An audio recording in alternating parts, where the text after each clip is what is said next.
Hello, welcome to Sunday Morning Science. John Perry here. My guest today is Dr. Garret Merriam.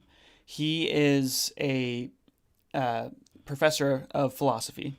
He works for California State University, Sacramento, and he has a YouTube channel, which is how I originally found him. Syphilis, wow. Sisyphus Redeemed. And that he has been teaching the science of the philosophy of science there on YouTube, and he's got videos from going years and years back, and that's really he really helped me clarify my thinking about science when I first started teaching science on the internet. So it's a real pleasure to have him on here. Garret, hello. Hi, John. Thanks for having me on. Yeah, yeah. Sorry for slaughtering your YouTube. No, when I first started my YouTube channel, I was having a back and forth with a Catholic philosopher, and he once jokingly called me syphilis redamned, and so I always thought that was kind of a clever turn of phrase. Yeah. Well, tell us about that name, because that's what's the French guy's name? Albert Camus. Albert Camus. Yeah. So Yeah. yeah. Tell us about that. So Camus has this famous essay, The Myth of Sisyphus, in which he explores and sort of deconstructs the ancient Greek myth of this king Sisyphus, who gets condemned to push a rock up a hill for eternity, and as soon as the rock gets to the top of the hill, it rolls down again, and he has to push it back up again. Right. So, in the myth, the idea is that the worst sort of torment is the idea that everything that you do, everything that you work on, will be undone eventually by time. So, no matter how much you care about something, or how much you invest in, your book or your artwork or even your family, sooner or later, time's going to erase it all. So the question becomes this deep existentialist riddle of how can we find meaning in life, knowing that everything we do is permanent and transient. And Camus argues that this is representative of life as human beings, and we have to find ways to make our lives meaningful in the face of our finitude. And so when I was searching for a YouTube channel, I happened to be reading that essay at the time. And I was sort of toying around with the idea of redemption, what it means to be redeemed, what it means to be damned. And I had liked the way Camus articulated a kind of redemption, a sort of non-Christian, non-theistic vision of what it means to redeem oneself in the face of our own mortality. So Yeah. I grabbed it. Embracing the absurdity. Huh? What got you into philosophy of science? Well, I'm one of those incredibly lucky people who figured out fairly early on in my life exactly what I wanted to do.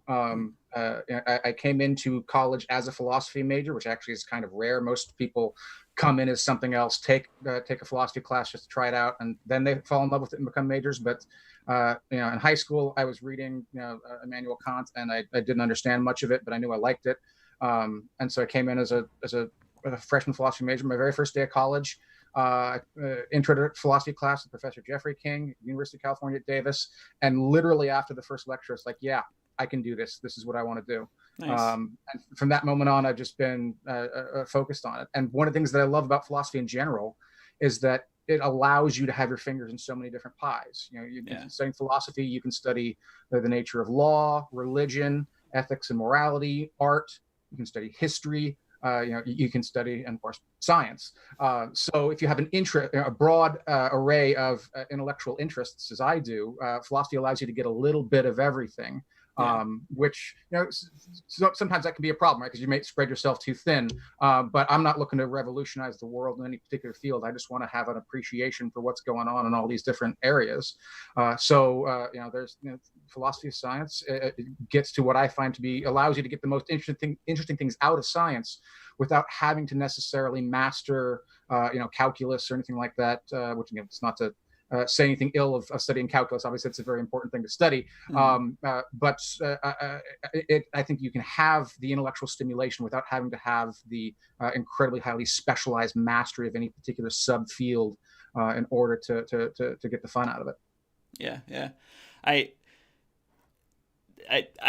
for anyone who has not seen his YouTube videos, please go check some of those out. A lot of them are longer and they're kind of lecture style, and I love it for like working out or just I do a lot of drawing. I'm an animator, so I spend a lot of time drawing, and that's usually when I listen to your stuff, is when I'm doing some big illustration project, and it's kind of the perfect for me, because I drawing actually gets me in the mode to really think deeply about these sorts of things, and it's been a real pleasure to go through your stuff.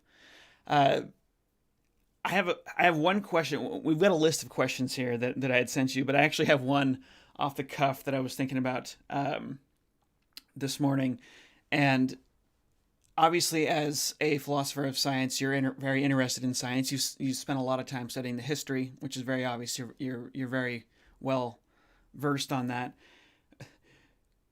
What are your feelings? Do you think that the scientific project overall is going to be good for humanity, or do you think that it's just allowing us to burn the candle at both ends? We've invented so much, we've changed our species so much, we've changed how we live on this planet so much. What do you think about that?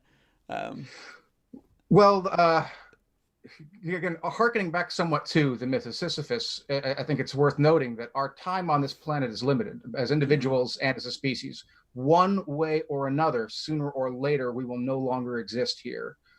So one picture is, yeah, we slow down. You could put it at the doorstep of science if you want, or you could put it at the doorstep of capitalism or industrialism or something like that. But if you to keep it simple, we can just say we can stop doing what we've been doing heretofore, and sort of surrender the benefits that we've had. Stay benighted, stay ignorant about the world, but keep the world around, keep it so our ancestors can live on for millennia longer. Mm-hmm. Alternatively, we can, as you say, burn the candle at both ends.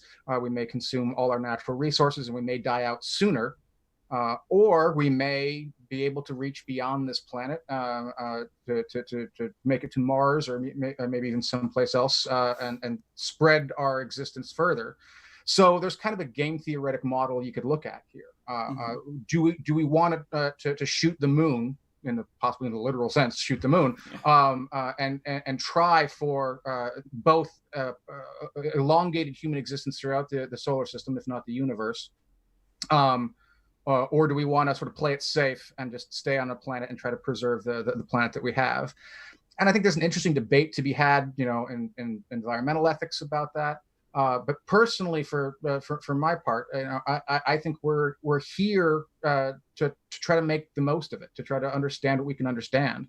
It's for fear of appealing to a abused concept. It's kind of in our nature as human beings to be curious and to understand things. And as such, I don't really think there's any other way around it. We're gonna try to figure it out. We're gonna try to solve problems, and one of the consequences of that is that we are going to consume resources. Right. And that's not to be glib about the costs of consuming those resources, but when you look at the big picture, this is who we are. We're explorers, and we're not going to stop. So, yeah, that is interesting. The reason that I love science, the reason I teach science, is just because of the personal insights it's been able to give me that I've found so valuable. But it is quite shocking when you realize that this project is going and no one can stop it. I mean, wherever it leads, it's going to keep going. It's going to keep going until we get to wherever that is.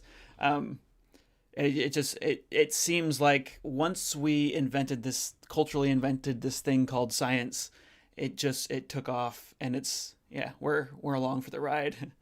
It's quite interesting. So I'd like to talk about, how is modern science different from other projects aiming to describe aspects of how reality works? Like, what is the big difference between science and, well, basically any, in the past you had religious ideas dominated, you had all sorts of different cultural ideas that would dominate, authoritative figures who would tell people how the world worked, and so on. How is it that science is different from that? Well, there's lots of different answers to that question, as you can imagine, of course, that people have proposed over the years. The first video, or not, the first substantive video in my philosophy of science series, I unpacked Peter Godfrey Smith's answer to this, And he says there's three major candidates that you can break down. The first is empiricism, broadly defined simply as trying to make sure that our beliefs coincide with our experiences of the world, first and foremost. So observation based. Yeah, observation based. The second is mathematization, the attempt to use the tools of mathematics to model the world in the most accurate way possible. And the third is the social structure of science, using things like scientific societies, scientific publications, peer review, and so forth, to set up a kind of process in which we backstop each other and check each other's work and so forth, to make sure that any mistakes we made get called out and self-corrected. Mm-hmm. And while these different views have different champions in a variety of ways, it seems pretty clear, I think, to most people, at least most of my students when I cover this, that the correct answer is that some combination of these three things. Mm-hmm. Now, we might want to prioritize one over the other in this particular field or that particular field or something like that. But broadly speaking, science requires all three of these things. It requires empirical information, it requires mathematical modeling, and it requires a social structure that allows us to distribute the epistemic labor in such a way that we do it effectively and efficiently, at least in the long run. Yeah. So you see science as a social project. So I guess, well, maybe this is just too far off, but you couldn't do science alone on an island. Yeah. No, I remember when I was an undergraduate, I actually read an essay by Michael Crichton, the novelist. Right. And it was right around the time. Jurassic Park, right? Yeah. Yeah, Jurassic Park, yeah. And he wrote another book called State of Fear, which I have not read, but it was sort of his book in which he was trying to sort of say that the global warming was a hoax and that the government was using it to gin up fear and stuff like that. And it kind of disappointed me because, in general, I'm a fan of Michael Crichton. I like his work, and I think it is unambiguously clear today, as it was back then, that global warming is not a hoax. So even though I didn't read that novel, I did read the essay that he published alongside it, in which he was sort of trying to philosophically justify what he was saying. And one of the things he brought up is a common talking point that many climate change skeptics and deniers will bring up, which is the idea that science isn't determined by consensus. You can have one person, and the canonical person here is Galileo, right? Right. According to the typical story, Galileo bucked the scientific trends of his day. The entire scientific community was saying that the Earth is at the center of everything, and Galileo was the one man who had the courage to stand up and say, no, that's not true. And he was persecuted by the church, of course, but ultimately he ended up being vindicated. Mm-hmm. And it's a romantic story, right? I think it really appeals to this American, in particular to Americans, this idea of the rugged individualist scientist who goes out there and overturns the consensus and challenges the groupthink and stuff like that. It's the kind of thing I think that appeals to a lot of people about science, and there's something heroic about it. But it's just historically inaccurate. That's just not the way Galileo's story worked. It's not the way any story worked. Galileo had a lot of people at his back working with him. Most notably, of course, 100 years before him was Copernicus. And that's in the century between Copernicus and Galileo, there was just a gradual consensus moving in that direction. There were legitimate scientific reasons for thinking that Copernicus and Galileo were wrong. So there was a legitimate scientific debate. It wasn't just religion versus science. Yeah. But Galileo was not some lone hero. He had a social structure at his back, which helped him and supported him. Both a political structure. He was actually protected by a local prince for quite some time, which is part of the reason what allowed him to make these bold claims. But even apart from the politics, there was a scientific establishment that was double checking his work. And it was showing that the predictions he was making panned out better than the old Ptolemaic system and so forth. So there have actually been cases of literal scientists on islands doing scientific work, and their names go down in history, but they're never working alone. They always have people working with them. I mean, even if it's not necessarily, even if they're alone in their own lab, sooner or later someone else has to come along and double check their work and make sure they didn't falsify their research in some way or screw something up. So yeah, you can have someone do part of science all by themselves. There are parts of it that can be individualistic, but the collective enterprise of science, by its very nature, requires a social setup to be done. Yeah. When would you say that modern science really finally crystallized in a way that we really recognize it today and have other cultures had something similar in the past that maybe went extinct and then reemerged here? Yeah, I'm tempted to give the glib answer that it hasn't yet. Yeah. Okay. But that's just because I mean, you never know how history is going to look back at this period of time, right?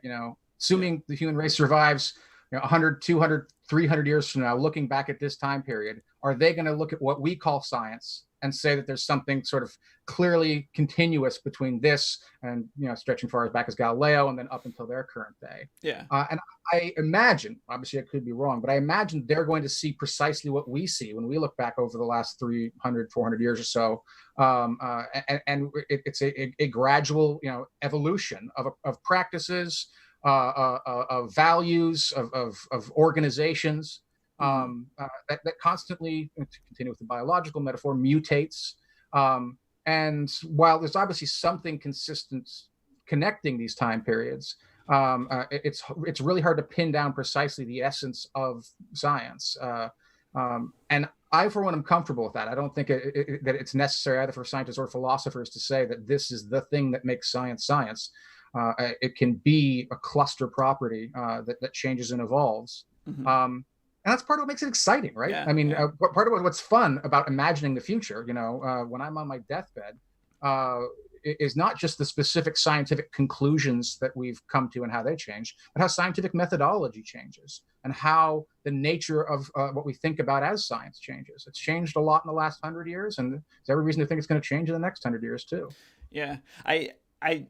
When I read about the history of science, if I try and look up that specifically, I get a lot of kind of European stories, and I'm not sure how much of Asian and Indian culture you've been able to study in your work, but I mean, when you look at these civilizations, they're absolutely amazing, and it seems to me that there must have been something similar to science back then. I've actually read quite a bit of Islamic like alchemy and stuff, and you see very, very clear slivers of what we have today, mixed with religion and mythology and all sorts of things. But it seems like something like this has existed in multiple different cultures and seems to have come up independently. Yeah, I'm glad you bring this up because one of a couple of videos in my series is on the history of science, and one of the things that I sincerely regret about that series and have been meaning to go back and correct for some time now is how Eurocentric my own videos and my short videos on the history of science are. Part of that just reflects my own educational background. It has focused principally on European and American history of science, but you are absolutely right that there's been tremendous advances in science over history in Islamic cultures, in Far Eastern cultures, in African cultures, and they don't get enough focus and credit from scholars such as myself and other scholars working in the history of science. So yeah, I've been slowly broadening my own horizons on that, and wanting to do a follow-up video talking about non-European history of science. And you mentioned alchemy, which is I'm also glad about, because I think that's sometimes people will treat alchemy as though it's a pseudoscience or it's non-scientific in some way, and I think that's actually a mistake. You get these stories about alchemy, which are just sort of these simplistic versions that make it seem pseudoscientific. Oh, you can transmute lead into gold, for example, is the thing that everyone seems to know. But there was so much more to it than that. And in many ways, it has a lot of the things that we consider to be science. There's empirical methods. There's rigorous testing. My understanding, it seems to be the principal difference between alchemy as we understand it today and chemistry actually has far less to do with the scientific methods themselves and more to do with the social structure. Alchemy was by its very nature occultish. There's very, very protective, and they didn't share work with each other. They didn't backstop each other, and they went to deliberate efforts to keep their things secretive. Mm-hmm. And in a lot of ways, it actually kind of resembles what a lot of corporations are doing nowadays with their own sort of science, where they want to keep their own trade secrets. And so in some interesting ways, or almost sort of resuscitating some of the alchemical models of science in corporate scientific research these days. And it's an interesting historical perspective to try to shed some light on what we're doing today.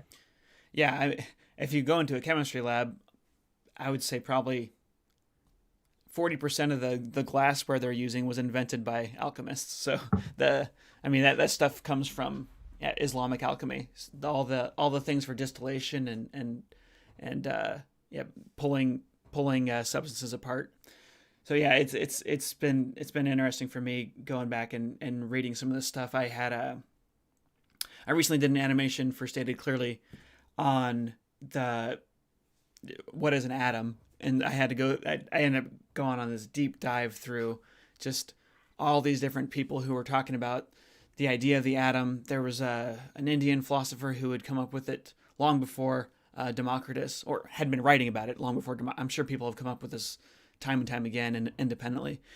But, we use the word atom because that comes from Democritus, and that was then rediscovered by Europeans who were studying chemistry.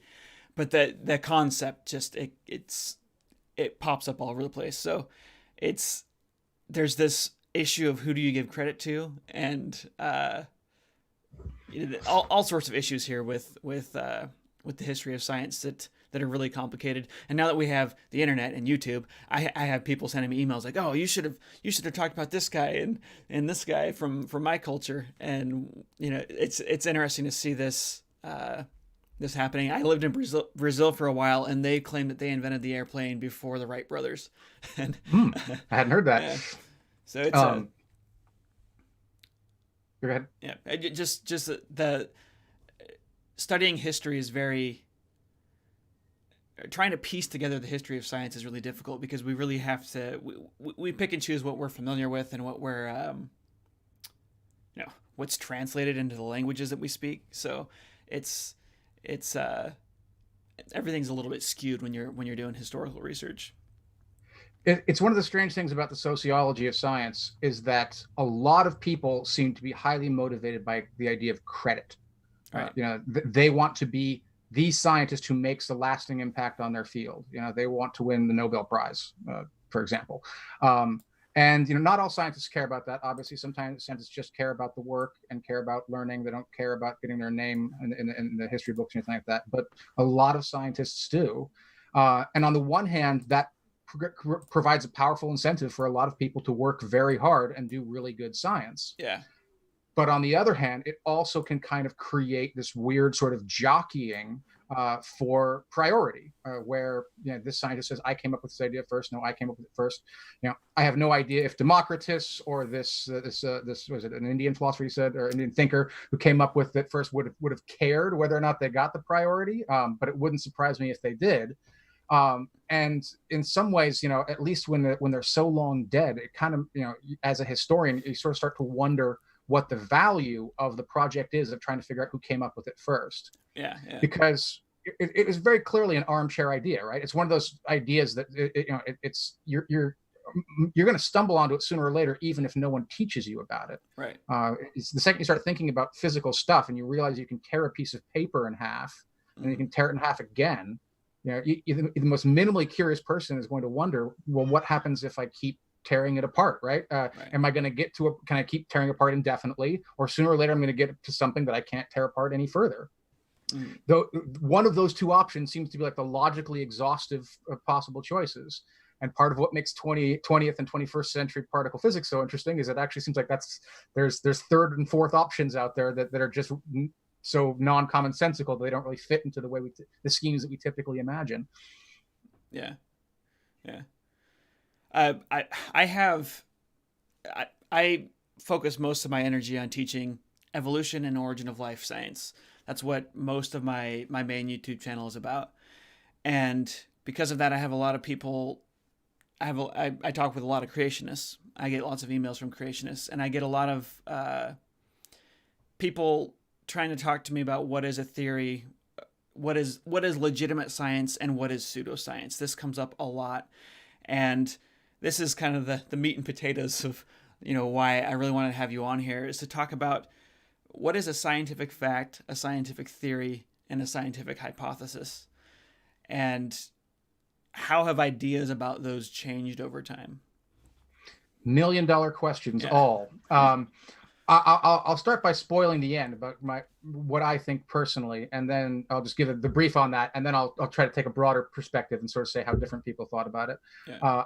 I think that there is no sort of simple answer to any of those questions. There is no sort of clearly delineatable, definable things that you can put down that specify what makes something either a fact in general or a scientific fact in particular. And same for theory, same for hypothesis, same for paradigm. All of these are inherently sloppy terms, despite many people's noble efforts to try to make them rigorous and clearly defined.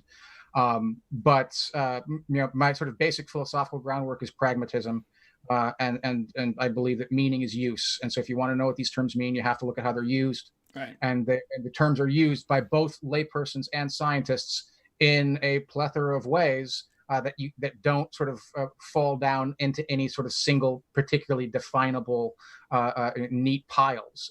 It's sloppy and it's blurry, but nonetheless, it seems to have worked out reasonably well. So I don't think we need to worry too much about that.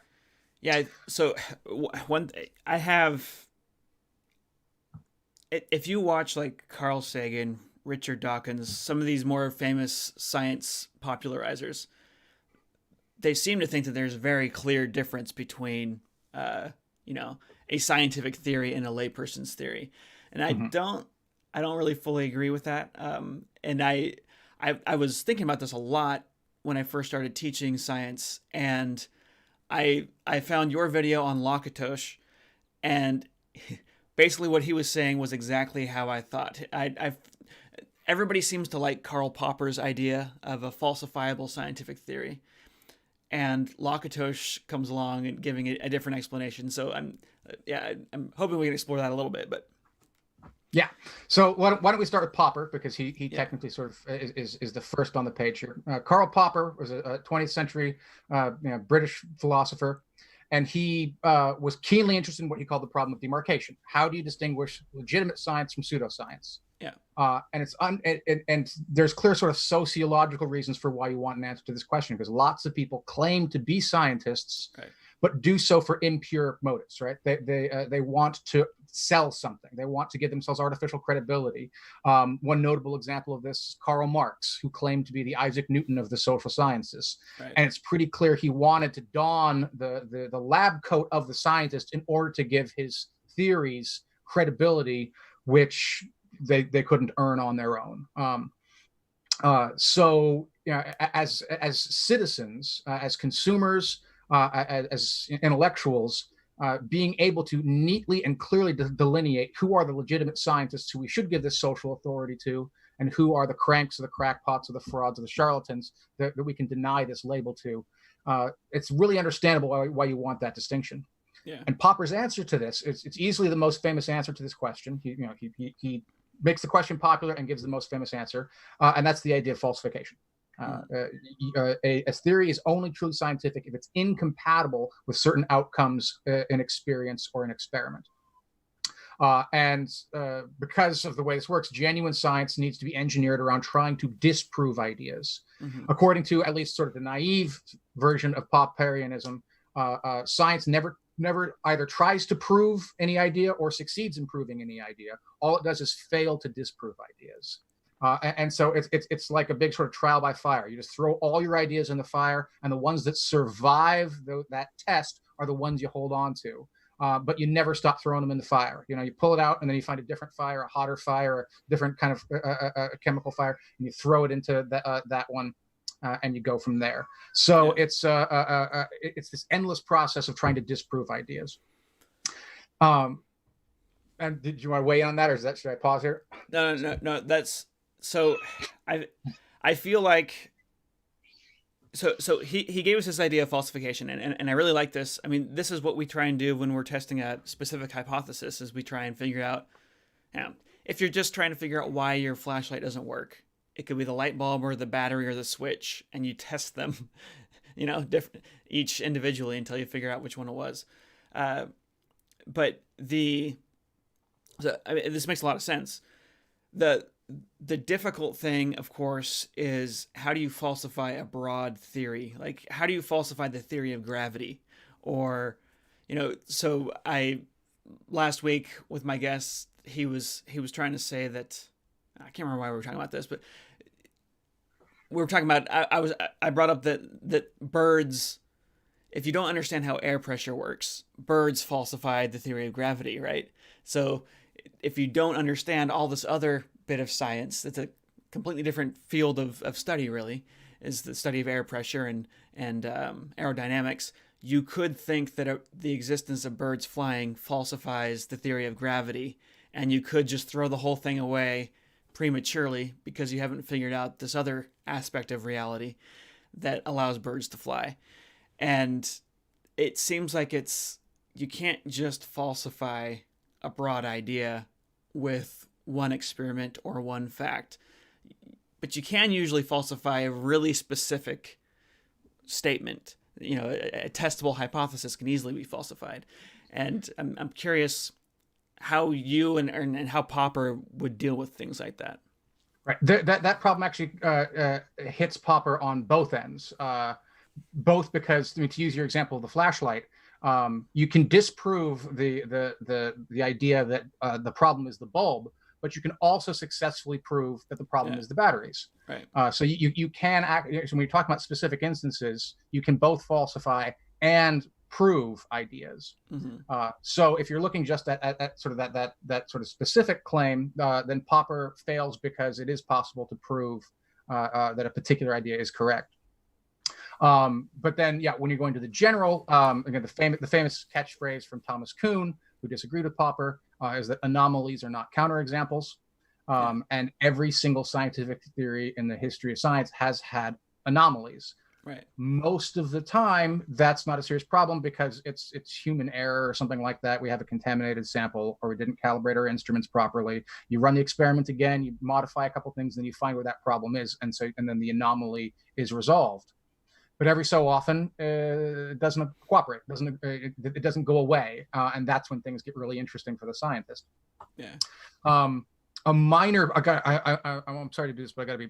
This is a sort of one of those little pet peeves of mine. I think it's a mistake to refer to the theory of gravity. There are multiple theories of gravity. Gravity is a phenomenon, and then we theorize about that phenomenon. Right. And our current best theory is the general theory of relativity. So I think when most people speak about a theory of gravity, they probably mean the general theory of relativity. Okay. Yeah. I've got people asking if they can send questions in, and absolutely, we'll get to those questions a little bit later. So if you do @stated casually, and make sure you put a space between stated and casually, I will see those questions. They'll be highlighted in orange. And I'd love to get some viewer questions in here. So, okay, so what you're saying is that anomalies are normal. All of these broad theories have anomalies in them, and that's not a problem. So, what would Popper say is a falsifiable theory versus a non-falsifiable theory? I mean, how? So, we've got the theory of evolution, for example, which is extremely broad, and I've heard people try and come up with ways to falsify it, like finding a rabbit in the Cambrian. But honestly, that wouldn't actually do it. It would be seen as an anomaly, I would expect. And then we have, in the origin of life, we have an open-ended question. We're really driven by a desire to figure out how life emerged from chemistry.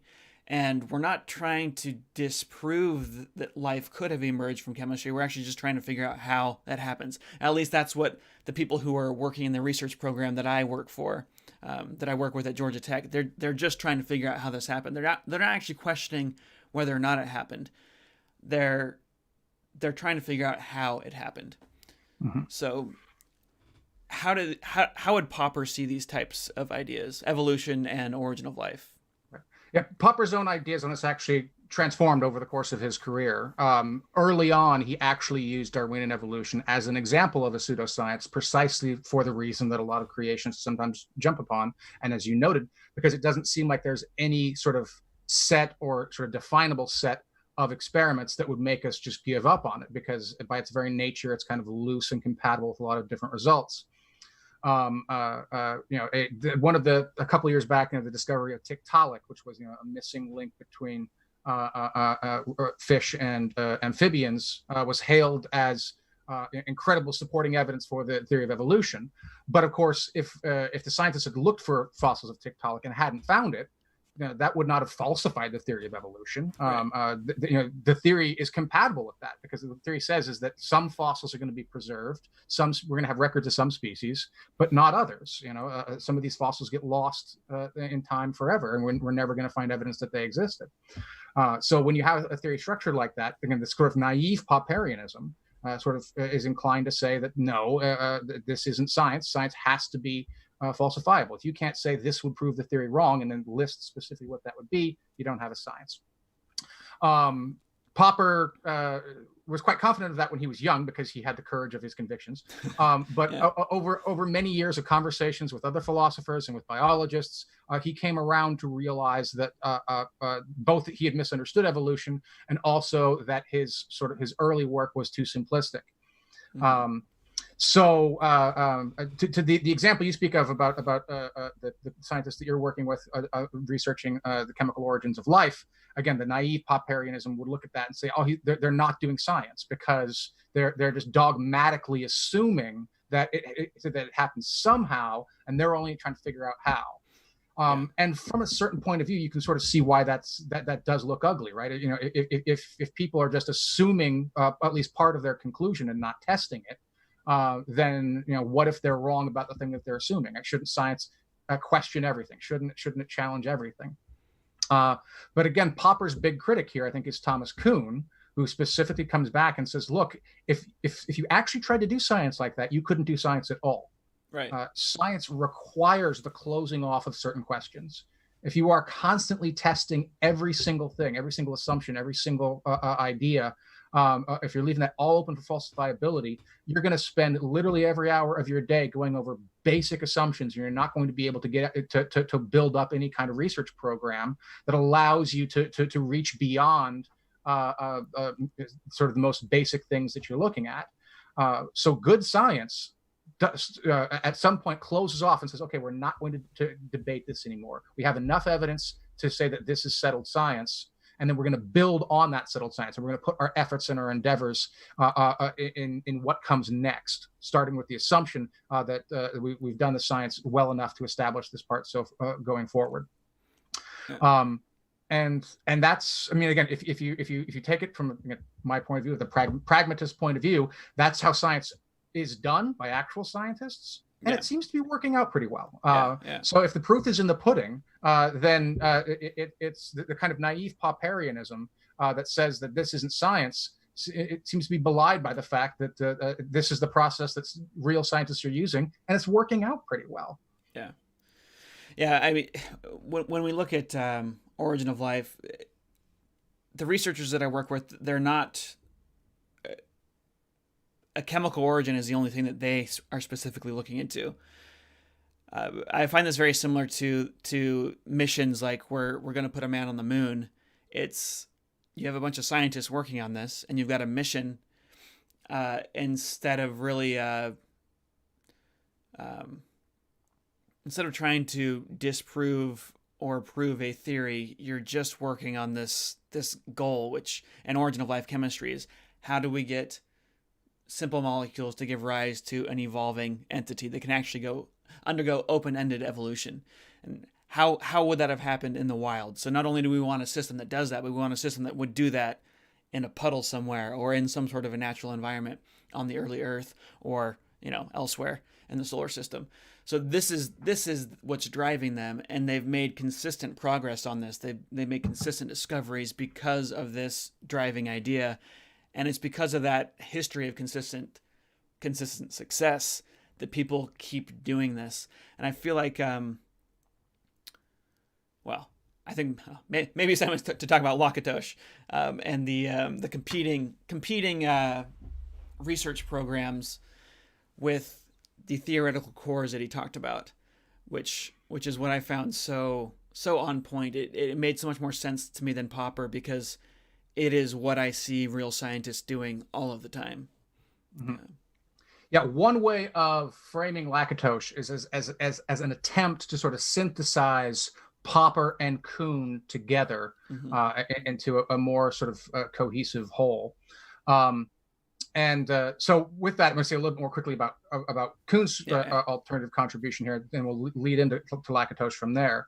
One of the values that Kuhn stresses that drives science is this idea of fecundity, an idea that generates more experiments, more theories, more ideas is going to just be naturally attractive to scientists because it gives them something to do. Any idea that sort of it seems to have exhausted all possibilities and there's no more research to be done, even if it looks like good science, scientists aren't going to be attracted to it because they don't get to build a career off it. They don't get to get any grants. They don't get to do any interesting experiments. So it's just going to lie fallow and not go anywhere. You have this idea that life originated from more basic chemistry.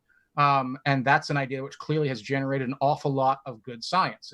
Many grants, many papers, many books have been, and experiments have been written, performed on the basis of this assumption. The contrasting assumption, which is again presumably the one that the creationists want to say, that it was an act of God or some sort of divine idea, isn't one that generates a lot of scientific research.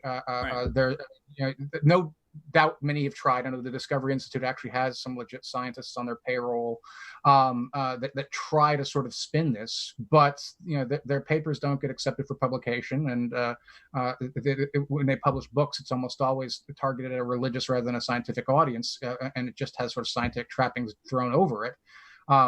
So to go back to that Popperian question, why is it that creation isn't science? The one answer from Kuhn would simply be because it has no fecundity. It does not generate new scientific experiments or new ideas. I'm sure there's going to be a bunch of creationists out there. They're going to try to put forward their own counterexamples, and more power to them for that. But we'll leave that aside for now. Yeah. Well, just real quick on that note, I've actually found, the Discovery Institute markets themselves as like the serious ones, whereas there's like Ken Ham and the Young Earth Creationists that are kind of these old backwards thinkers. And I actually find it's actually kind of the opposite. The Discovery Institute does not try to describe what the intelligent designer is. They don't try and describe its attributes. They just say that there's one that exists. The creationists are actually putting forth things that could be really turned into testable hypotheses. Like if there is a God and that God has specific characters, and we should be able to go out and look at nature and find those. I mean, and they're actually, Ken Ham is actually now funding a bunch of research into genetics, trying to find genetics that supports a biblical interpretation. So I'm actually seeing, interestingly, that the young Earth creationists are trying to actually start to do legitimate experiments and so on. They have their own journals, because their stuff won't get published in mainstream journals, but they actually have people that are trying to put together research programs, and I think that's really interesting. The Discovery Institute is not doing that. They're just making they're basically just making empty arguments. And they tip their hand when they do that, right? On both sides. Obviously, I mean, I'm not familiar with the details of Ken Ham's research and stuff like that, but I would bet my house that there's no result that's going to make him change his mind, no matter what it is. The experiment is only designed to verify his preconceived conclusion.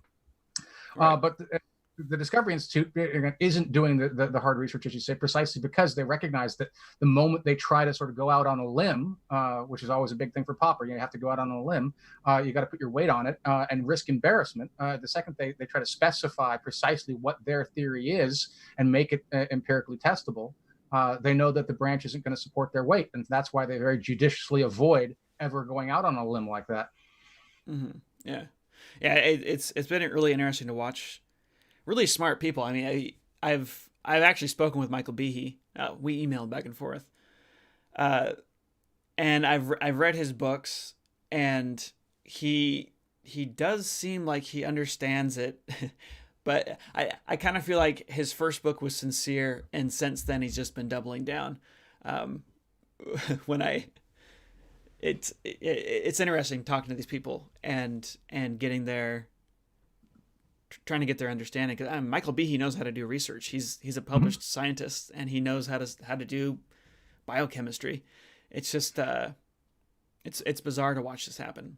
Yeah, I mean, I think it's a common mistake, I think, that a lot of critics assume, is that these people must be stupid. And I think that's just absolutely not true. Many of them, some of them are stupid, of course, but some of any group of people is going to be stupid. Right. A lot of creationists, including young Earth creationists, are incredibly intelligent. Back when I was living in Texas, two of the brightest students that I had in the philosophy of religion class I taught were young Earth creationists. They were incredibly intelligent. They were just raised in an environment that didn't allow them to question their sort of, religious fundamentalism. And as such, it created sort of a closed hermeneutic seal that didn't let them think otherwise. Yeah. In Michael Bihe's case, I mean, again, I've read the man's stuff. I don't know him personally. I haven't interacted with him. But yeah, I suspect that him and a lot of other people, it becomes, I don't mean to psychoanalyze, but there are other motivations, not necessarily just profit, although that can be a powerful motive too, but fame and attention and respect. I mean, a lot of people go into science because they want credit. They want esteem. They want to give lectures. They want people to buy their books and read their ideas. And if you find something that's a success, that can motivate you to double down on an idea, even if it isn't necessarily the most well-founded one scientifically. And I suspect something like that has happened with Bihe. So, yeah. Do we need to talk about? I think we do need to talk a little bit more about competing research programs. Right. Because the way that these broad theories get tested, I mean, I agree with people who say that the theory of evolution is not really falsifiable, but it certainly could be replaceable if someone came up with a better theory. And I talk about miasma theory being one of these really broad theories that really wasn't falsifiable. The idea that bad air causes disease. It wasn't falsifiable, but as soon as we discovered bacteria, we realized it's bacteria that are, in many cases, that are causing this bad air. And so the germ theory of disease replaced miasma without destroying the discoveries that original theory had made. And so yeah, it's competing research programs. Like, how do we think about these? Yeah. Richard Dawkins once, I can't remember if it's his idea or if it was an idea he quoted in one of his books, but he called evolution the only game in town. Yeah. And that's sort of one way of reframing the conversation. So rather than asking, is evolution falsifiable, you ask, what is the alternative? Yeah. And whatever alternative you propose, it has to be able to account for all of the phenomena that the theory of evolution is currently accounting for. Well, let me push back on that though. I mean, okay. we could have a theory that accounts for 1/3 of it, and maybe doesn't replace the theory of evolution, but explains certain aspects of what we see in biology in a better way. So this is, some people are trying to bring back Lamarck, for example, with epigenetics. It doesn't seem that promising to me, but something like that could show that Darwinian evolution has a smaller reach than we originally thought, and we've got this Lamarckian style evolution that's also happening inside it. So you got a division in that way, but there's not a full replacement. Right, and that has happened in the history of science, right? Yeah, sometimes you get what's called unification, right, where you have separate spheres that are brought together under the same umbrella. Yeah. And sometimes you have division where something that you thought was sort of coherently described by a single conceptual scheme has to be fractured into sub schemes in order to handle it or to make further progress in it. So it's certainly possible that at some point in the future something like that will happen in biology, or specifically with regard to evolution. But even when that happens, you still have to be either preserving or, in some rare cases, eliminating the phenomena, proving that what you thought was real was actually just an illusion or something like that. Yeah. But the the work that has been done heretofore has to, in some sense, be accounted for by anything that's going to supersede the current dominant paradigm, to use Kuhn's phrase. And as of now, at least, I think Dawkins is right. There is no other alternative to the theory of evolution that can even begin to account for these sorts of things in anything even approaching the scope that Darwin's idea has managed to cover. So yeah, I mean, one thing which I think a philosopher or a scientist can do to the creationists is just sort of push back on them and say, look, Popper's wrong. I'm not going to say what you're doing is pseudoscience. All I'm going to say is that right now you don't have a developing a research program. By all means, you want to spend your money on trying to make one happen, go for it. But until you get something off the ground, there is no competition in what you're proposing. And in a lot of ways, I think that can be good for science, to have people have their own sort of enclaves like that, their own little tribal theories, as it were. Most of the time, those are dead ends and don't go anywhere. But on a rare occasion, something useful and insightful might develop from one of these little tribal ideas. So who knows? I'm not saying I think that in 100 years or more, creationism is going to dethrone evolution, but there might actually be some legitimate scientific insights that fall out ancillary to the research that they fund. So, yeah, this is actually really interesting because the creationist movement has seemingly unlimited funding. I mean, they have a lot of people that are willing to dump a lot of money into it. And so, I met with Nathaniel Jeanson, who is the geneticist that works for Ken Ham. And, I mean, I wished him luck on his stuff. He gave me a tour of the Creation Museum when I was there. And he's not producing anything that I find interesting right now, but he's got a ton of funding. I mean, there are hundreds of employees that work for Ken Ham, and they've got resources to pretty much, if he thinks he's onto something, he'll get money to build a lab. I mean, there's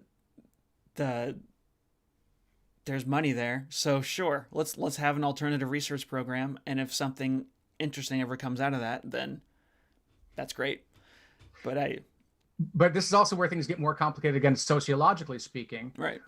Because, again, in principle, it should just be the ideas, right? It should just be the quality of the science, and nothing else should matter. But in practice, if he or if anyone else working for Ken Ham ever got found something legitimately interesting and scientifically solid, empirically backed and so forth, vetted thoroughly, and then tried to publish it, a huge swath of the scientific establishment is going to just look at his name, look at his association, and not even bother to read his paper, because they're going to say your reputation precedes you.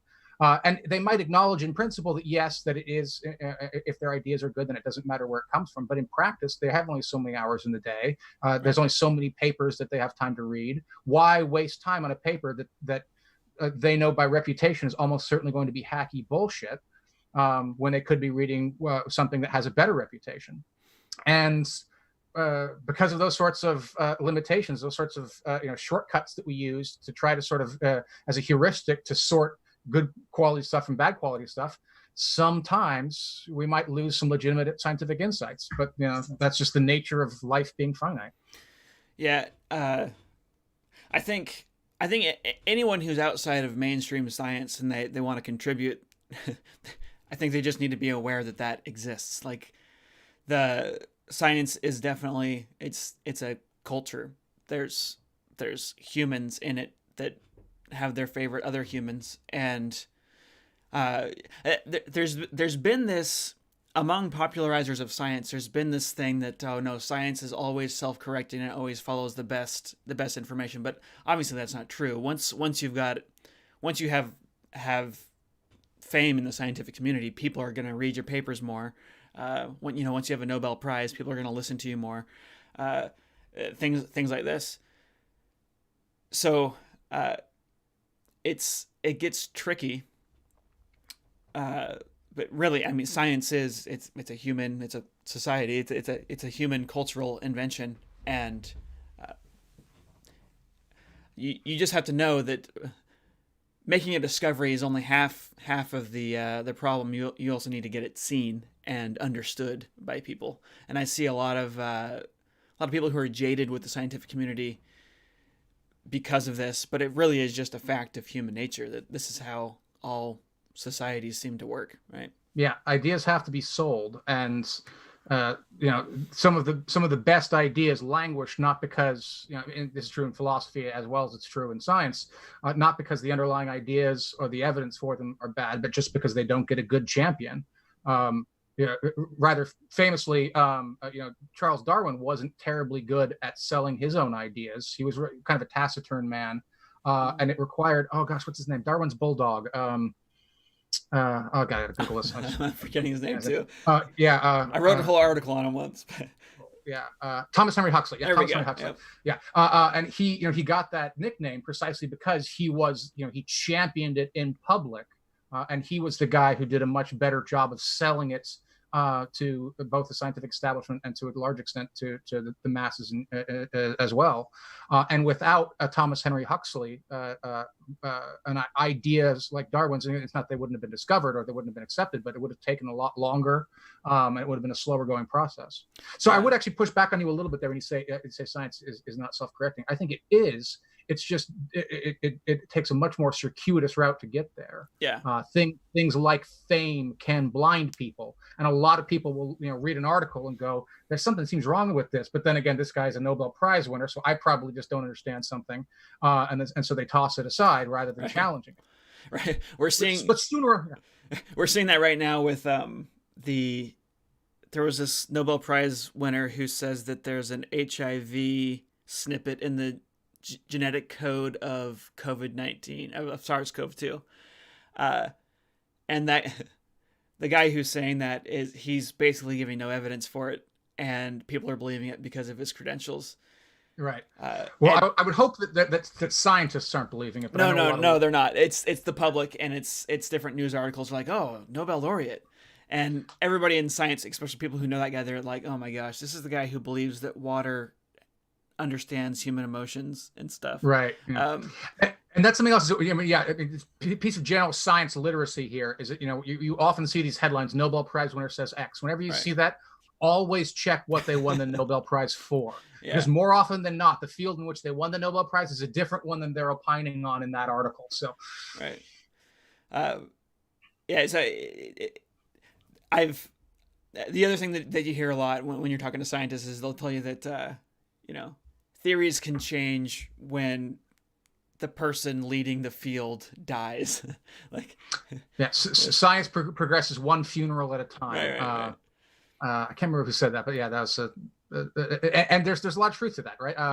Again, it's a sociological observation. If you are a graduate student or a post-grad and you're trying to decide where you're going to invest your career, you could go for the field which has been thoroughly explored by the previous generation, and maybe you'll make a modicum contribution, extend it slightly, or you can put all your chips in this new upstart area idea where you can make a huge impact.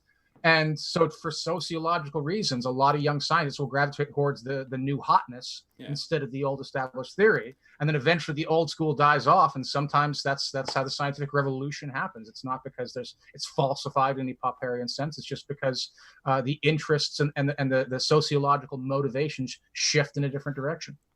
Yeah. Tips for anyone who might want to become a scientist.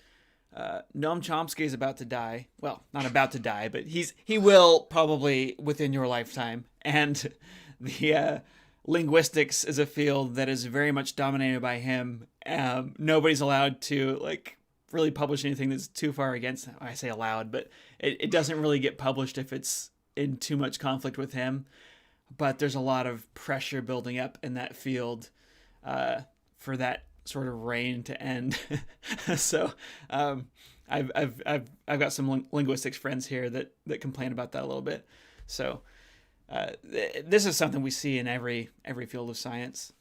It's pretty interesting because I had a more, I would say when I first got into this, I had a more pure view of science being progressive on a much faster level than it actually is. It really does take serious arguing and serious debates and sometimes a funeral for a new idea to really be taken seriously and get a lot of funding.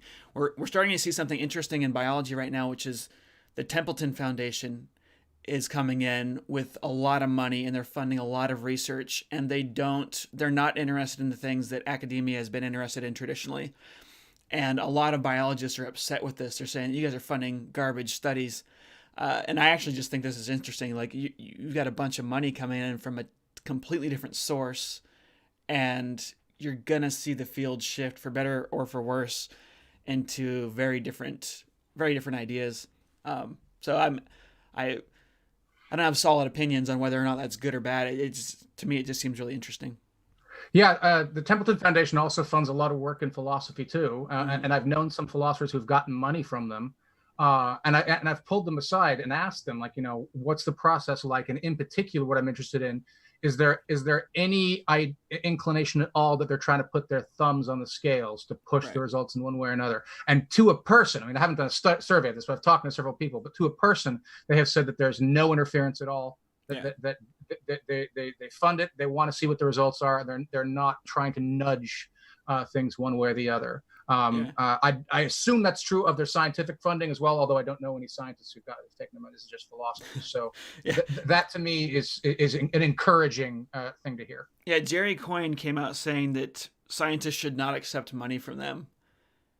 Good scientists should not accept money from them. But the thing is, they're giving out money every year, whether or not good scientists apply for it or not. So if good scientists are not applying for it, then cranks are going to apply for it, and they're going to get it because they're the only ones applying for it. So I think that this is that's one of the most ridiculous protests I've ever heard of. Like, let's not take free money. Are you crazy?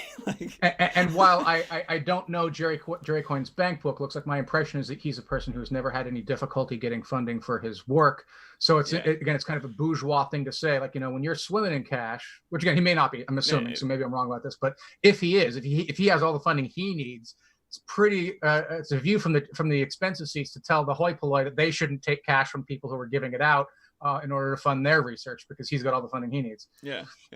I think if good scientists aren't applying for that money, we're going to get a bunch of woo-woo getting published because Templeton Foundation paid for it. So anyway, I think it's really interesting to see these private groups coming in and funding, and just seeing how this stirs the pot a little bit and mixes things up is really cool. I've got a couple of questions, but before we go into viewer questions, I want to just kind of try and summarize what we've talked about so far. So this big popular idea is that a scientific theory is a super well-established idea that is falsifiable.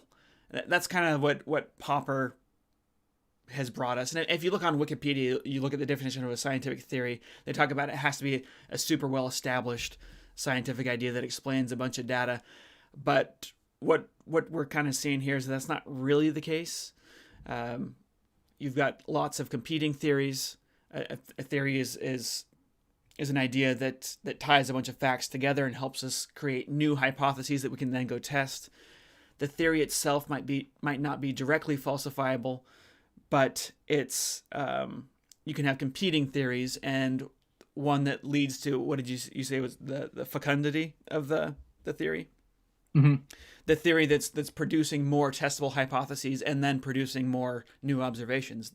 The collection of more facts is the one that ends up gaining scientific consensus. So an established scientific theory is, the germ theory, theory of evolution. These are established scientific theories, but there are lots of other scientific theories that are being tested that are much smaller, maybe don't have scientific consensus behind them yet. Is that all fair, what I've said? Yeah, and I'll give a quick concrete example, which that I haven't used before. If you think about string theory, for example, in physics, this does not meet that criteria you talk about of being well established, empirically grounded, and foundational and stuff like that.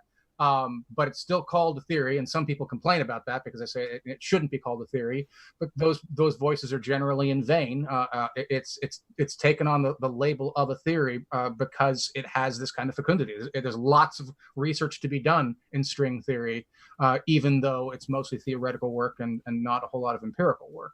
Yeah. So yeah, again, meaning is use. The way both scientists and lay people use the term theory. String theory is an example of a theory, even though it does not meet those more stricter criteria that you were suggesting. Yeah, so let's play with this a little bit, because one of the questions I got was on Twitter the other day, and that is, should scientists call theories something else? Should they invent a new word for this established scientific theory? Because, your uncle with a theory about what really happened on 9/11, he's using the word theory very differently. But I actually don't think he is using it that differently, because you could actually turn your uncle's crazy 9/11 conspiracy into a research program if you wanted to. It would just require, coming up with testable hypotheses and starting to do the research. Am I right in that, or am I way off base here? Well, I mean, you could take it in that direction. And again, because a 9/11 conspiracy theory is about a sort of particular historical event, it's going to take on different contours than somebody's trying to find a general principle or a law of science or something like that. But yeah, I mean, if you're willing to extend the idea of theory into historical research, which I certainly am, that certainly, I think, becomes, you could put a research program around that. But it would almost certainly be a degenerating program within a matter of hours, if not days, because the hypotheses that it throws up are going to immediately run into to counter evidence. Right. And when one of the hallmarks of a degenerating research program is when you start doing hand waving maneuvers to try to explain away contradictory evidence. Like, oh, well, no, we shouldn't expect that anyway because of X, Y, and Z. And then you modify this hypothesis over there in order to accommodate this counter evidence.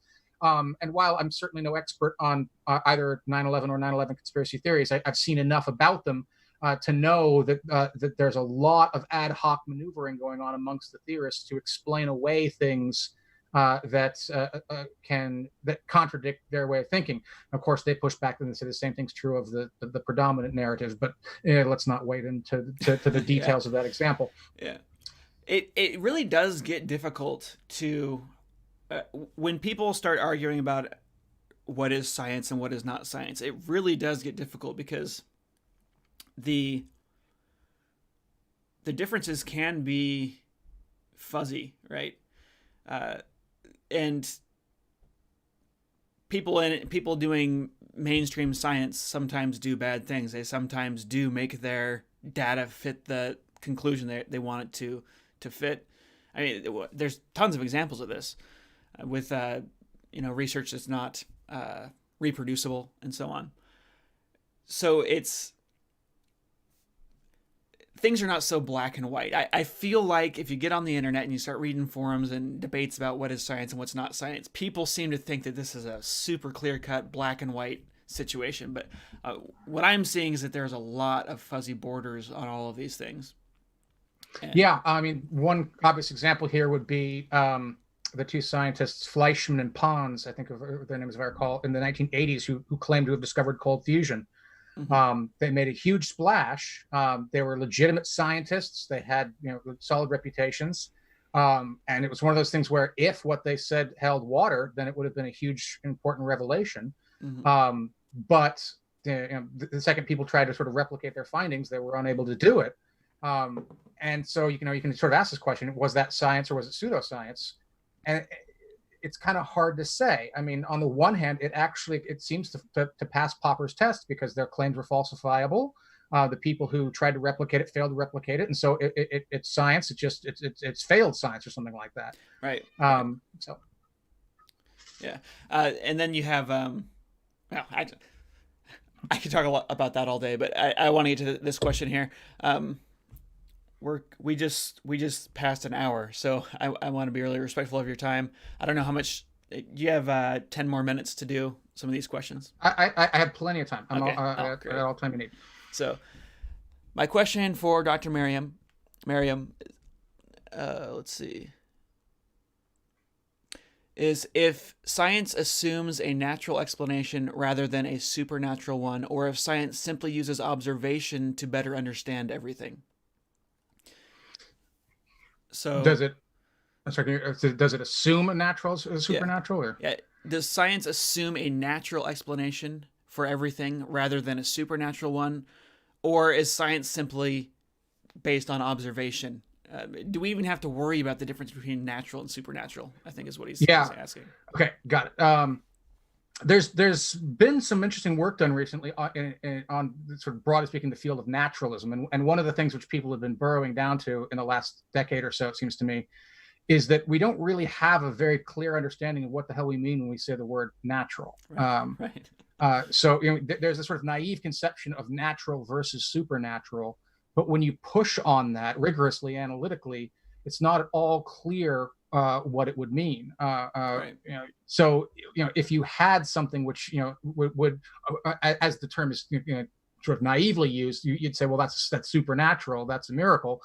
How do we sort of know that it's supernatural as opposed to just a different part of the natural world that we don't yet understand?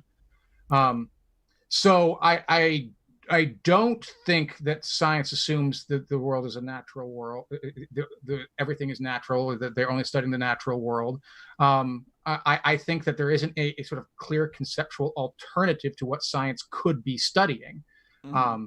It's only when people like creationists or what have you come along and try to insist that there is another alternative, the supernatural explanation, which again, in their defense, was a default assumption that many people throughout civilization have made for thousands of years prior to now. So it's not like they don't have a tradition to fall back on.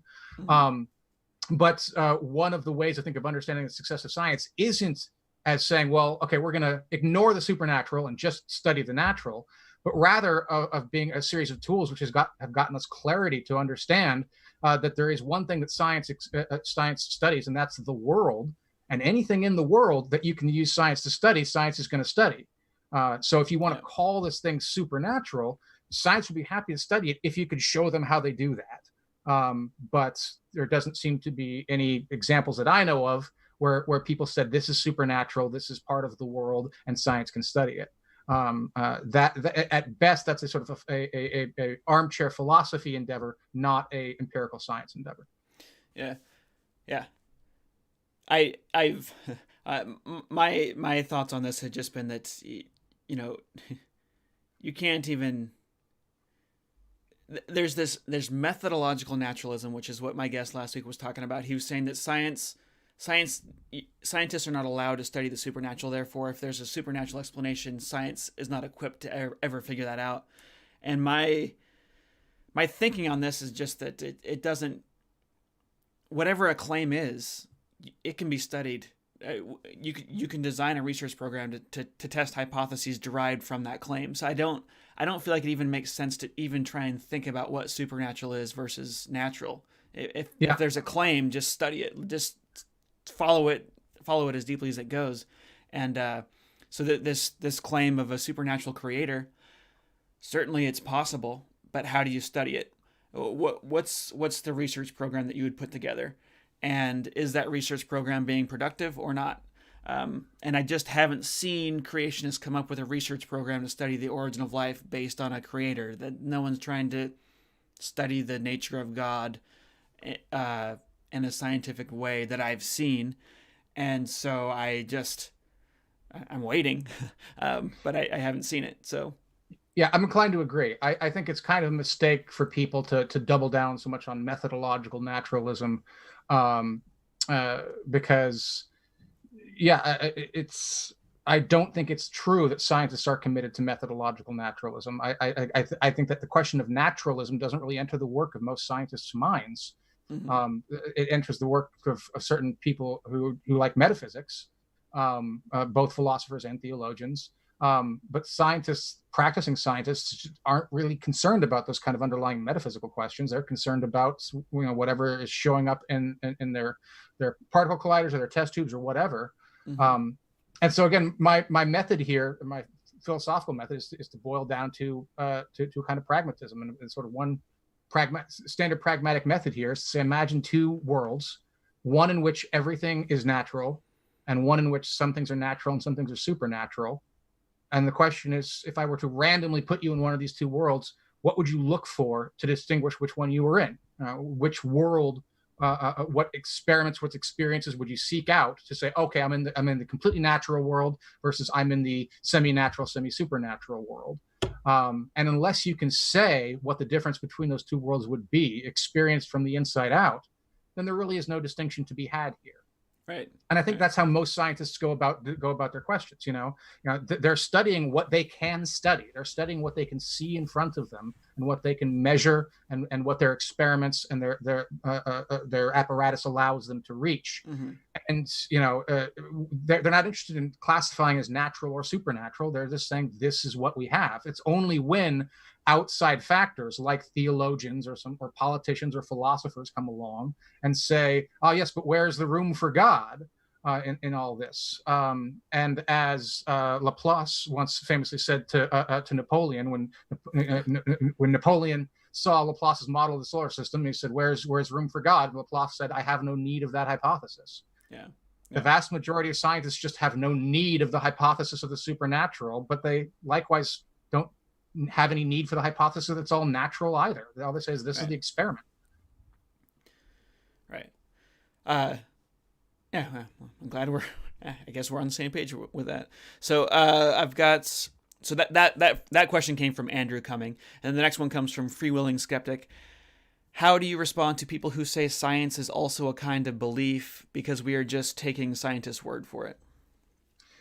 Yeah, I mean, there's a sense in which that's true. I mean, okay, a kind of belief. I mean, that sort of seems like it's trivializing, it's reducing it, but I don't think that's true. Beliefs are kind of part of the basic currency of epistemology here.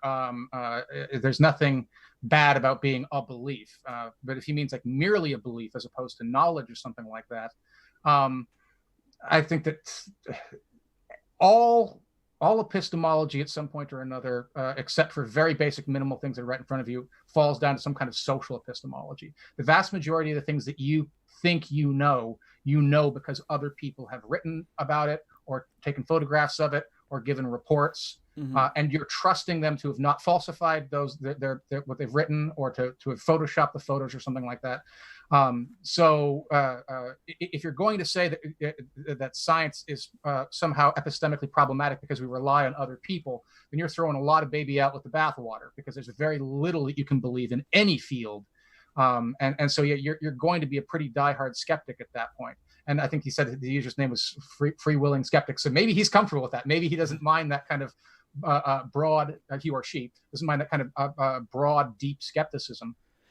Yeah. Well, most people think. Oh, sorry, go ahead. Well, yeah, I think what is it? Nullius in verba is the saying of the Royal Institution, which means take no one's word. Yeah, the Royal Society. Yeah. Yeah, the Royal Society, and they were. This idea is really foundational to modern science, is that all of the conclusions that we draw, or tentative conclusions that we draw in science, have to be based on observation.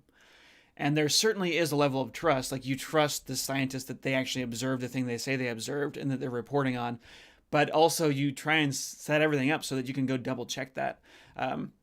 So really the science, the modern science has this distrust in people's taking people's word for it. I mean, that's what it was. You have to show us the data, and then show us how you link that data together to draw your conclusions, and then we'll take you seriously. Then we'll publish your paper. If you don't show us the data, we don't care what you're saying.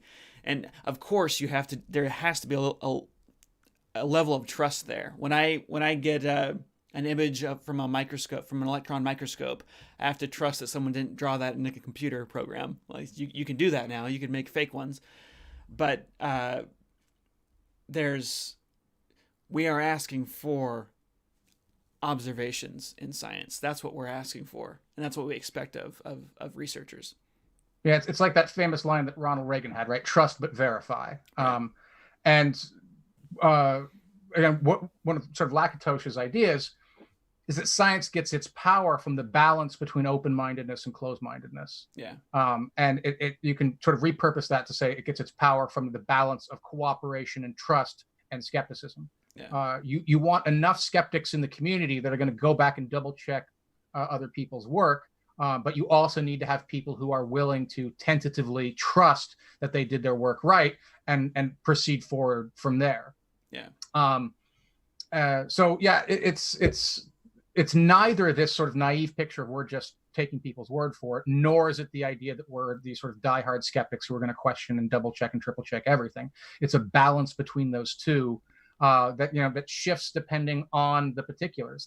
I mean, like some of the the one side of that can be kind of naive in some ways about how they demand that you show them the data and you demand that make it replicable. You've probably heard about what's sort of been dubbed the replication crisis going on right now in a lot of fields, most notably psychology.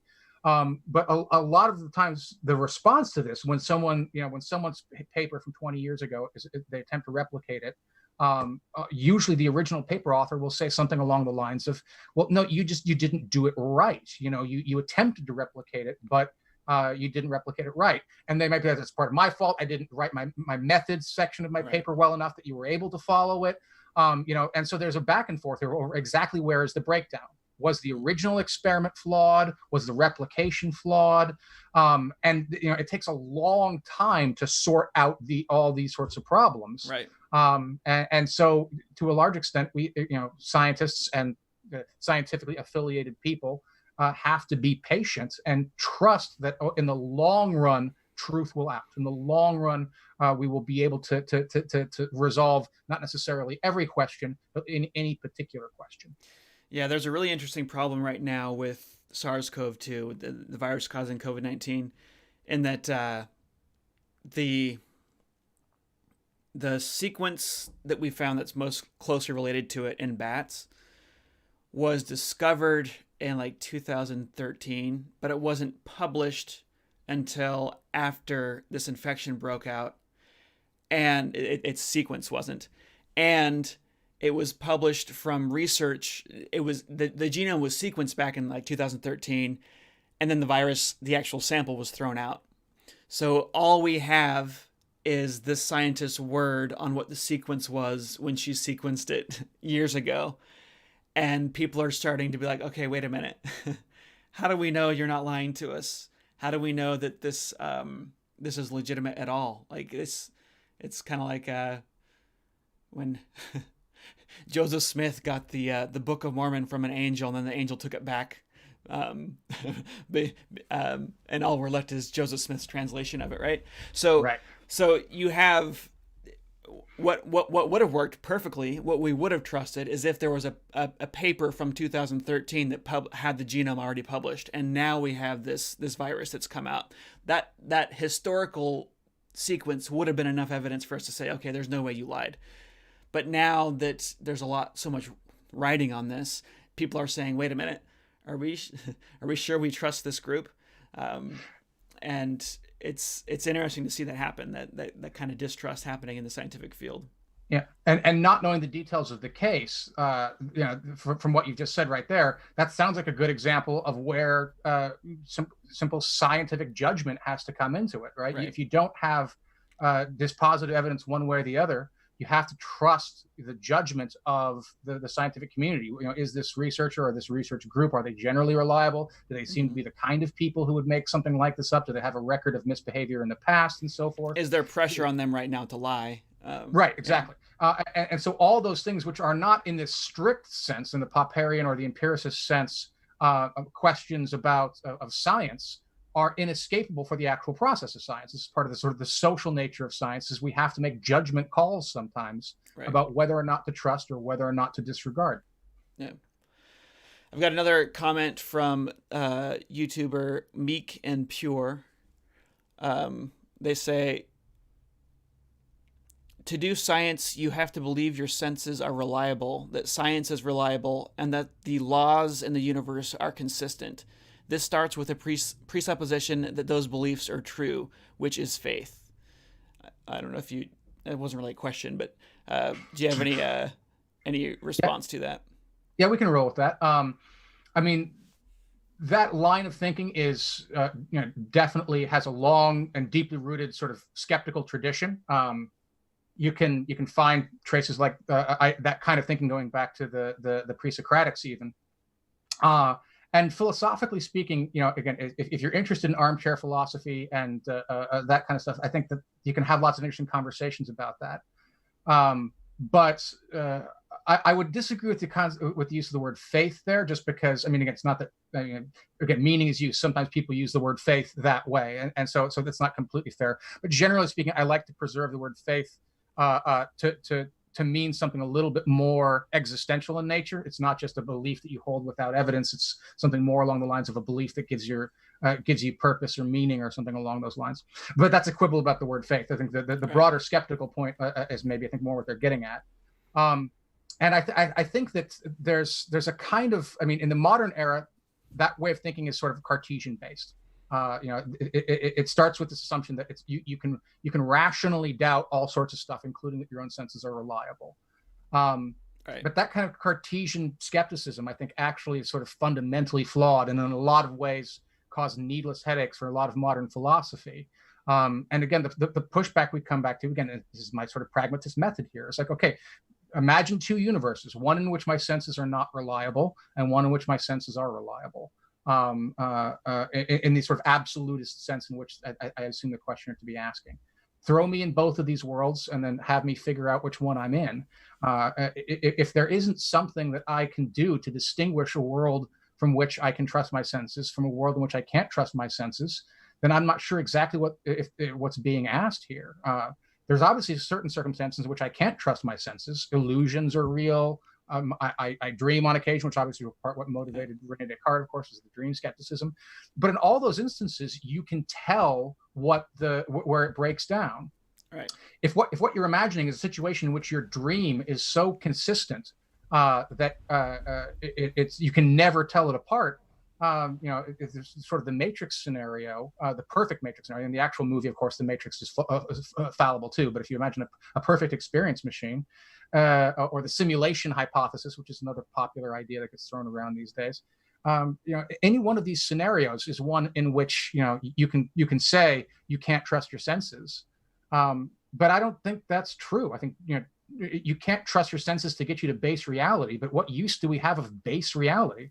All that we care about is consistent experiences. All we care about is the way in which the world appears to us. I see no reason to want or need to go any further than that. As long as the universe appears consistent to us and our theories make consistent sense of that, then that's all we need.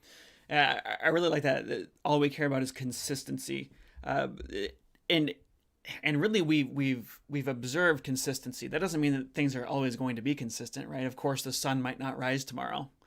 So, but we've seen it, and we're basing our understanding of the universe on this consistency. It seems to be that our senses evolved because there was enough consistency that light was constantly bouncing off things in a similar way since before the origin of the eye. And so natural selection was able to shape the eye around this constant, cue that the environment was transmitting. And so of course our senses aren't perfect. People will argue, oh, I'm not even sitting at a desk. This is just a bunch of atoms that are, and they're mostly space. And so everything that I'm living is an illusion. But I kind of just see, I see my own life really, and I guess the scientific project in general, as kind of just waking up. Yeah, I woke up. My first memory is when I was 3 years old. I was driving in my parents' car and I saw that the sun was going down, and I realized for the first time that it goes down every single day. It's like, whoa, this happens that's my first memory. That's when I came online. Nice. And the ever since then, I've been slowly kind of sort of like a drop of ink spreading out through a giant tablecloth. I've slowly been able to take in observations and try to figure out what's going on here. I have no clue how big the universe is. I don't know how big this tablecloth is. It might go on forever. But we're just kind of slowly spreading from where we are and trying our best to describe how things work. So I really don't think that we need the laws of nature to be true laws that are consistent in order to do science. I don't think we need that. I don't think we need that conclusion. I don't we're just figuring things out from where we started is how I see things. Yeah, I think there's a debatable question about whether or not we can properly say there are any such things that can properly be called the laws of nature in the first place. Right. But that's maybe a conversation for another day. Since you mentioned one of your early experiences, I want to mention one of mine. I don't think it's my earliest memory, but one early one. I remember the first time I put on headphones, and I was listening to something, and my brother was in the room, and I was trying to talk to him, and I screamed at him because I didn't understand that, the music was coming through my ear. So I naturally raised the volume of my voice so I could hear myself. Right. And my brother very quickly corrected me and pointed out, you don't need to scream. It's loud for you. It's not loud for me. And that was like, where it clicked for me that just because I'm experiencing the world one way doesn't necessarily mean that other people are experiencing it the same way. But quickly to circle back to the questioner's point, one thing which I think is often not appreciated by people who put forward those kinds of skeptical arguments is that skepticism itself actually has to be funded by something. It's often presented as a sort of a ground level, right? This sort of Cartesian idea that you can strip away everything until you get to the cogito as the foundation of the one thing that can't be doubted. But that's, I think, is mistaken. In order to have doubts in the first place, you have to have other beliefs that you can contrast them with. Okay. You don't get skepticism for free. Skepticism has to come from somewhere. You have to have a reason to doubt in much the same way that you have to have a reason to believe. Yeah. We got a really interesting question from Andrew T. How important do you think it is that scientists study and understand the philosophy of science and philosophy in general? Many of my professors were often philosophically illiterate. That's what he's saying. Yeah. Is there more to it? That's it. Okay. I would say, honestly, it varies. I think there are certainly some scientists out there who don't have any particular need for the philosophy of science. They can do their work and they do it good. But such scientists tend to be kind of worker ants in my experience. Anyone who is interested in sort of bigger picture questions like how different areas of science interact with each other, how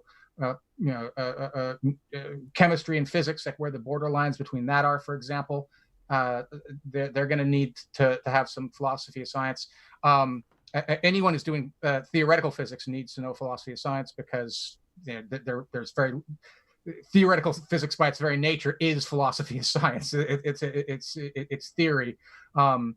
Anyone working in questions about speciation or anything like that, or origin of life research, I think it needs to have philosophy of science. So broadly speaking, again, there may be exceptions. There may be people who can get away with it, but it's only if they have a very narrow question that they're looking at, and that question doesn't trespass on any sort of deep philosophical questions. Most scientists, I think, really would benefit considerably from having a philosophical education. Yeah. Daniel Dennett put it well. I'm going to paraphrase him. She said, "There's no such thing as philosophy-free science. There's only science that has been done without examining the philosophical baggage that comes along with it," or something like that. Yeah. Well, I think we get a lot of it that trickles through the ether for free, right? I mean, if you're trained in science and never thought about the philosophy of science, you've actually been exposed to a bunch of the philosophy of science. It's just not. Haven't talked about it that way, right? Like a scientist will look at a bit of research and say that's crap and that other one's good without being able to articulate why, because they actually have a default philosophical view as to what science is, which they got from somewhere, but probably not by reading philosophy, right? Steven Weinberg has this analogy of the horse breeder, where he says that a scientist can sort of tell a good theory from a bad theory in much the same way a horse breeder can tell a good horse from a bad horse. They've seen so many champions and they've seen so many losers that they sort of naturally just develop this intuitive sense of which horses are going to breed winners and which ones aren't.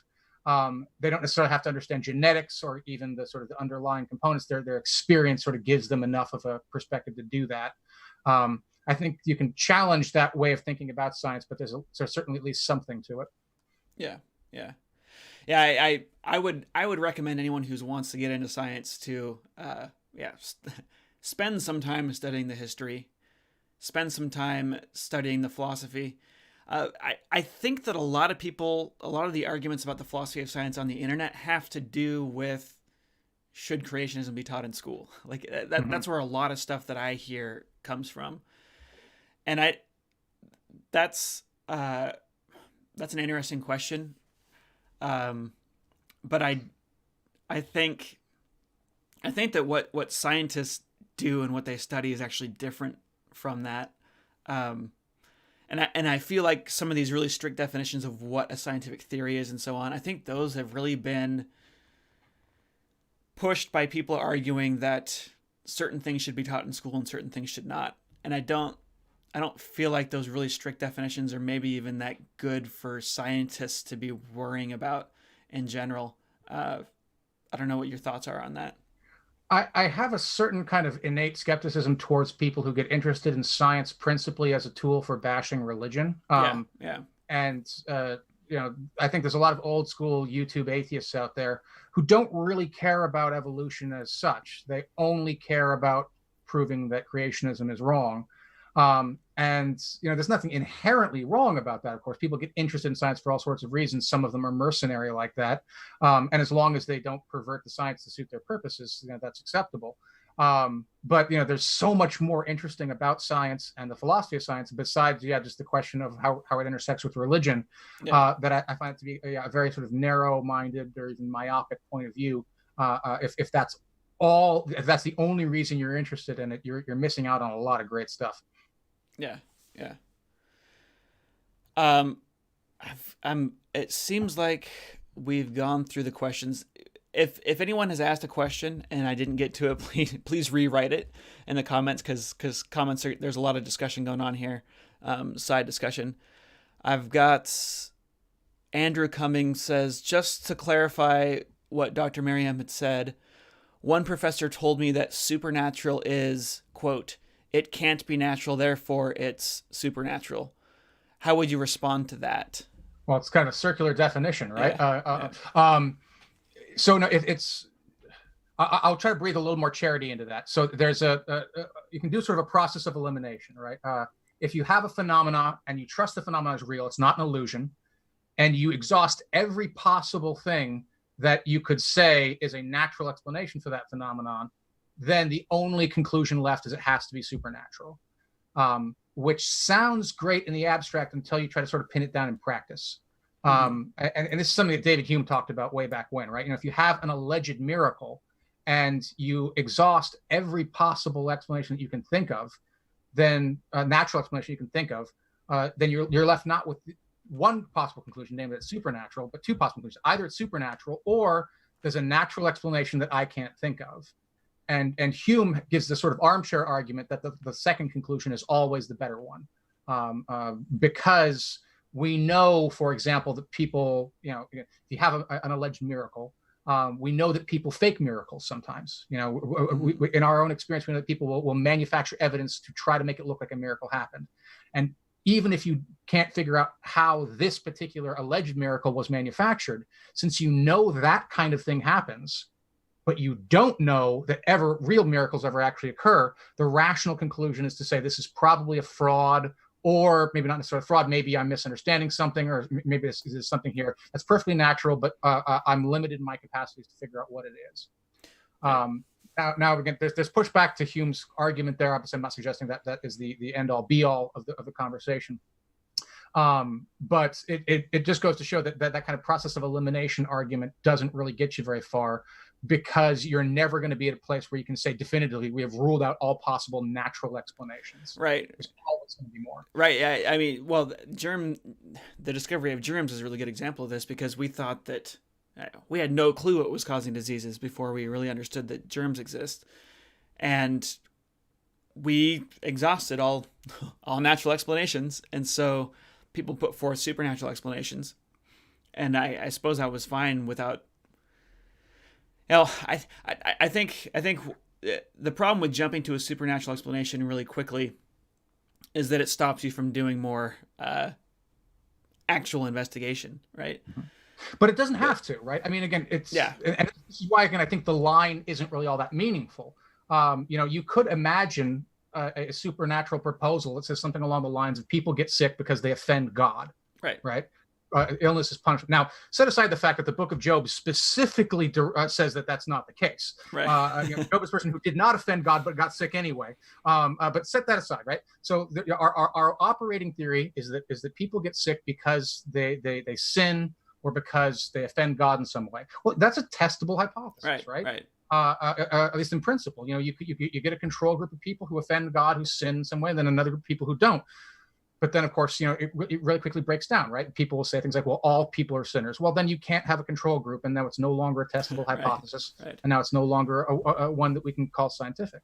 But in principle, if you could, right, if you had the control group of people who sin and those people get sick, and then people who don't sin and they don't get sick, you at least have now a research program that you can build on. You can start looking into in more detail, trying to figure out what the nuances, what the details are. You can call that supernatural. You can call that natural. I wouldn't care what you call it. As long, if it worked out that way, here's something to study. Here's something we can dig our teeth into. Natural, supernatural. Who gives a damn? We can study this. Right. Interestingly, the Templeton Foundation's funding a lot of prayer research as to does prayer work to heal the sick, and they found out. Well, their research right now, the stuff that's been published, says that the answer is no. But you could look at those research, the experiments that they set up, and there's actually lots of ways to critique those and say, well, actually in this case they were studying whether or not praying for someone who is sick helps. And my question with that experiment is, how do you know that the people in your control group that were not being prayed for, how do you know that someone wasn't praying for them? Because like, what if the Pope said, I bless everyone who's sick today and the whole universe to get better? I mean, you don't know. So these experiments get really tricky, but you can technically study these things. You can set up experiments to study these things, and I don't. Yeah, I agree with you that trying to distinguish between supernatural and natural is kind of a fool's errand. We could set up experiments to study any claim that's being made. You should be able to set up an experiment to study it. Right. Another question, a question from Rahini Vinakota. He says, I'm 11 years old. I like science. I tried to debunk mostly Christian and Hindu creationists. Do you think creationism will increase? The creationist movements, I guess. Do you think that they're getting stronger, becoming more common, or do you think that that's diminishing? They're 11. That's when they're pretty precocious 11-year-old. Yeah. Power to you, man. I mean, gosh, I don't know. Again, I'm not a sociologist. My study of creationist movements, such as it is entirely armchair. I don't know if they've been growing or contracting in recent years. I do believe that religious belief in general is on a very gradual decline, or at least commitment to organized religion.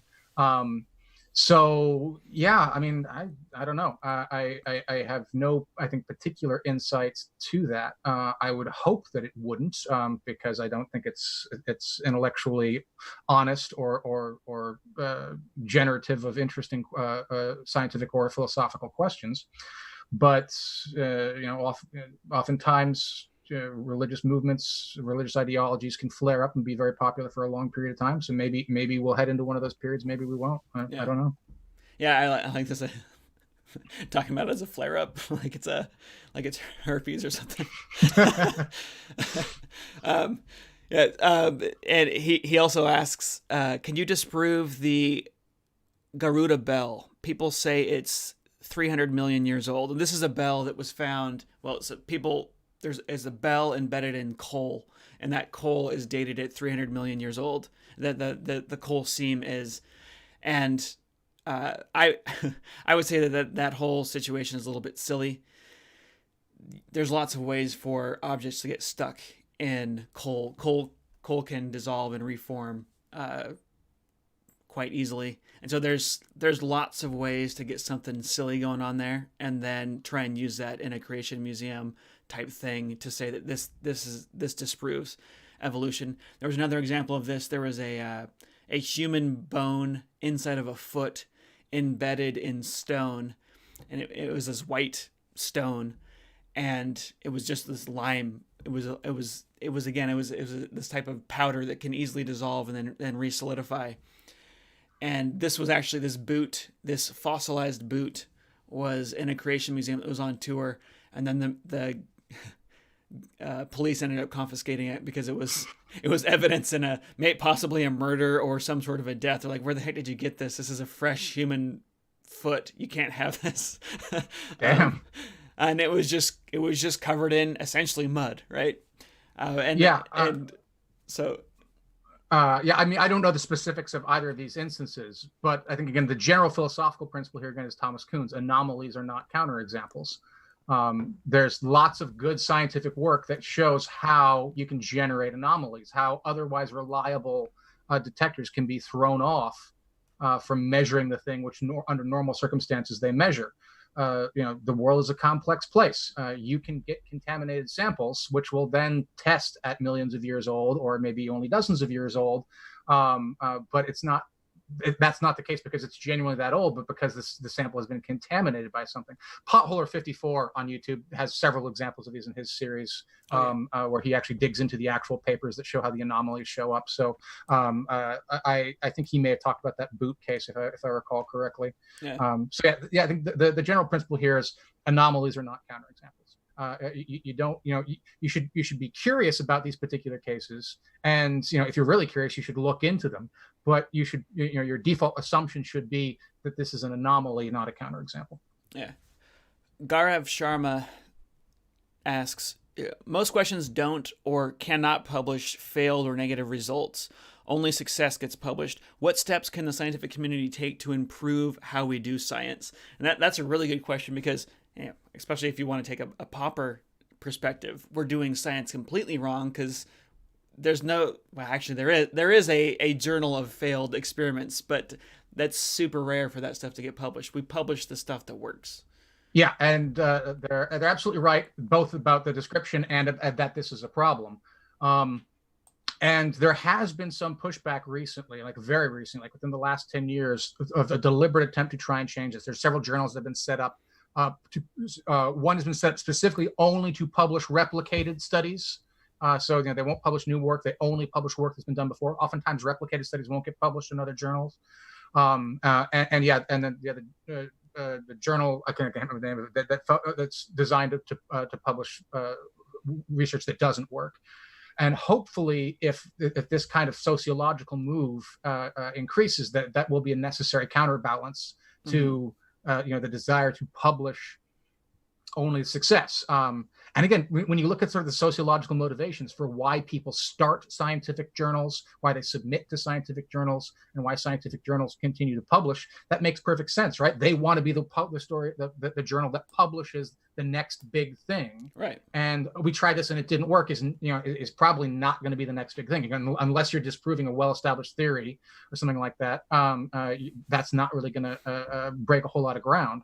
So yeah, we in the interest of intellectual honesty, the scientific community, in particular the publishing aspect of the scientific community, really needs to broaden its understanding of what counts as publishable work.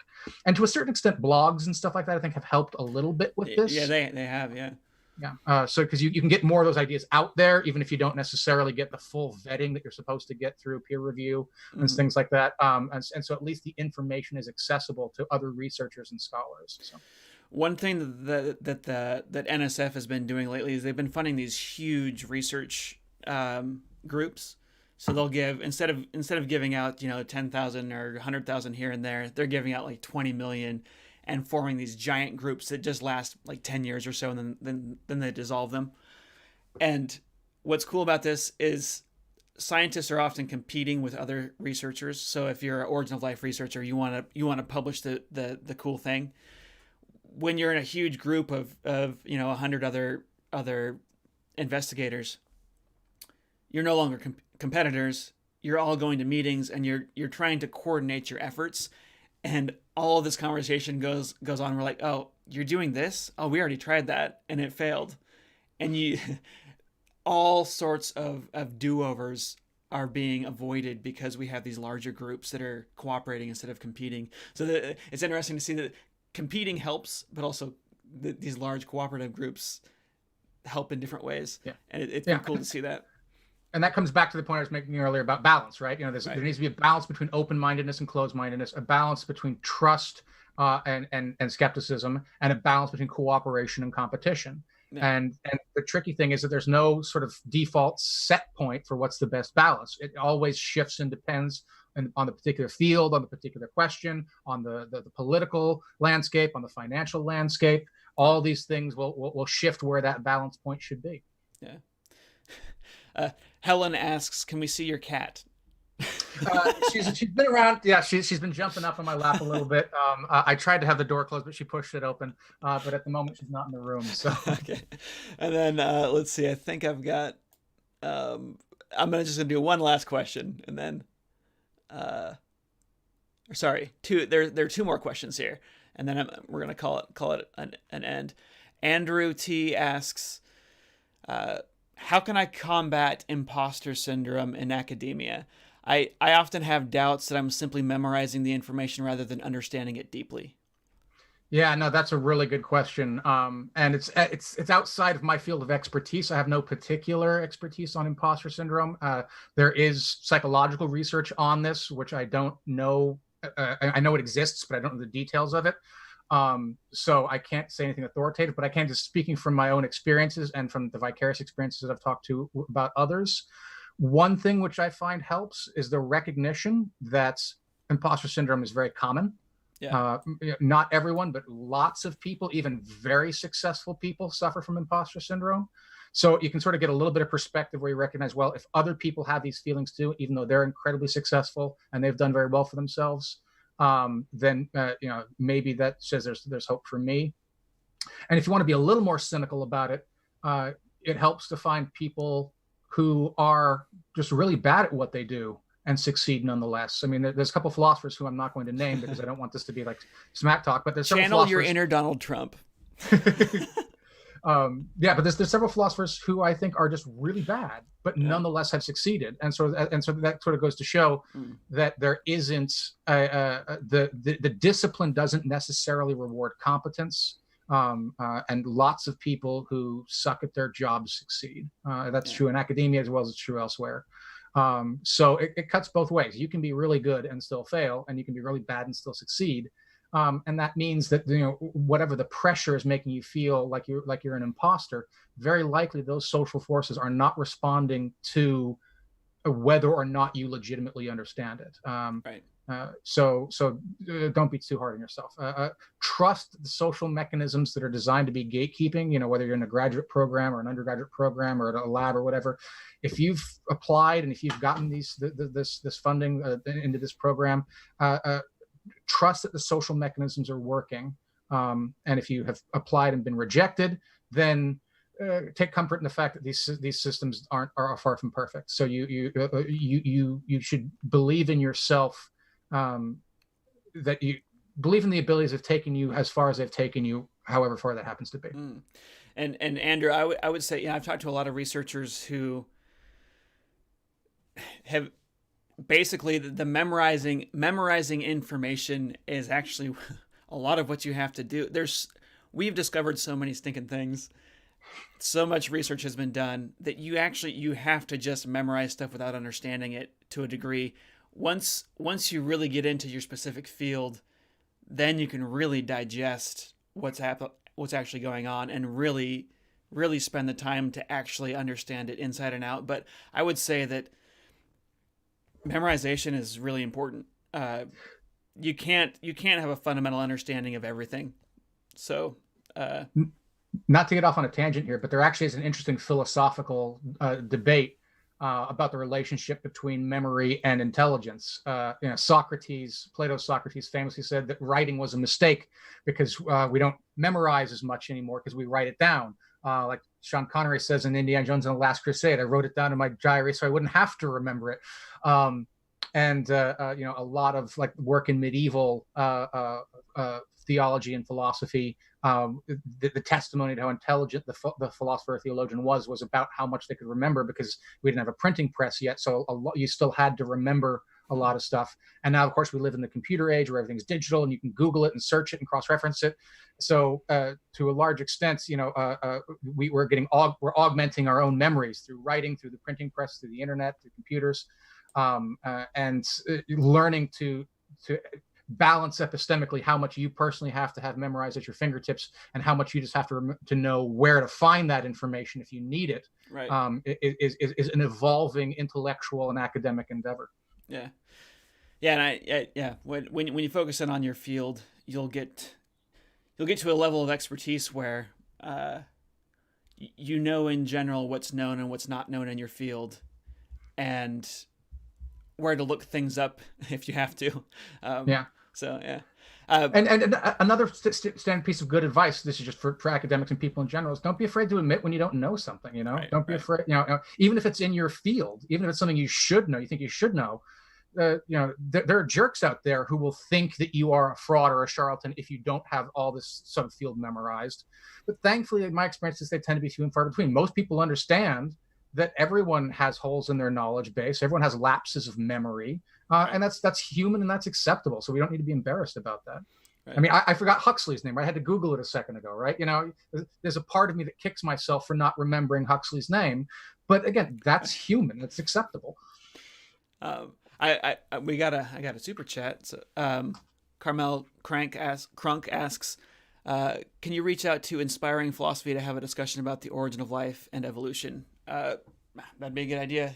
Inspiring Philosophy, he is a Christian who takes evolution seriously and origin of life science seriously. So that would be, if I'm remembering right, I think that's who Inspiring Philosophy is. That would be an interesting conversation to have him on. Let me see. There was one more question. Oh gosh, there's a couple of good questions, but this was the last one that I said we were going to respond to. The chat is preoccupied. The chat here on this video is preoccupied in considering how subjective experience poses a counter argument to objective empiricism. Can you ask to what extent does philosophy of science accept this? I have a bit of a pet theory here, that the objective subjective distinction is at best confusing and at worst meaningless. Okay. Somewhat similar to our earlier conversation about natural versus supernatural. Yeah. I think when you push on it philosophically and ask people to unpack it, you either end up defining objective in terms of subjective or subjective in terms of objective, and you just end up being in a lose-lose situation. It depends entirely on which one you start with, which one you define the other in terms of, and you're going to run into a whole host of different philosophical problems depending on whether you go from one to the other or from the other to the one. And I think the best way to resolve these problems is to simply reject the distinction entirely. But that's my way of thinking. That's certainly not a popular or a common way of thinking. Using objective and subjective in the way I think they're commonly used, I think it's fair to say that serious philosophers of science recognize that you can never get entirely away from subjectivity because it's subjects that are doing the science. So usually I think what they say the best you can hope for is not so much objectivity as something called intersubjectivity, where the different subjective perspectives all kind of triangulate to a single general conclusion. And as long as the multiple different perspectives end up being different paths up the same mountain, then it doesn't really matter if we can call it objective as such. What matters is that we have a high degree of intersubjective reliability. And that's what science does best, it incentivizes lots of different people to find different pathways, and then we can see whether or not those pathways all lead to the same point or not. Mm-hmm. Great. We're getting a bunch of questions now, but let me just rattle these off here really quick. Eric C. asks, do you think the idea of religion was evolutionarily necessary or useful, at least at some point in time? I've got a whole video on this, several videos on this.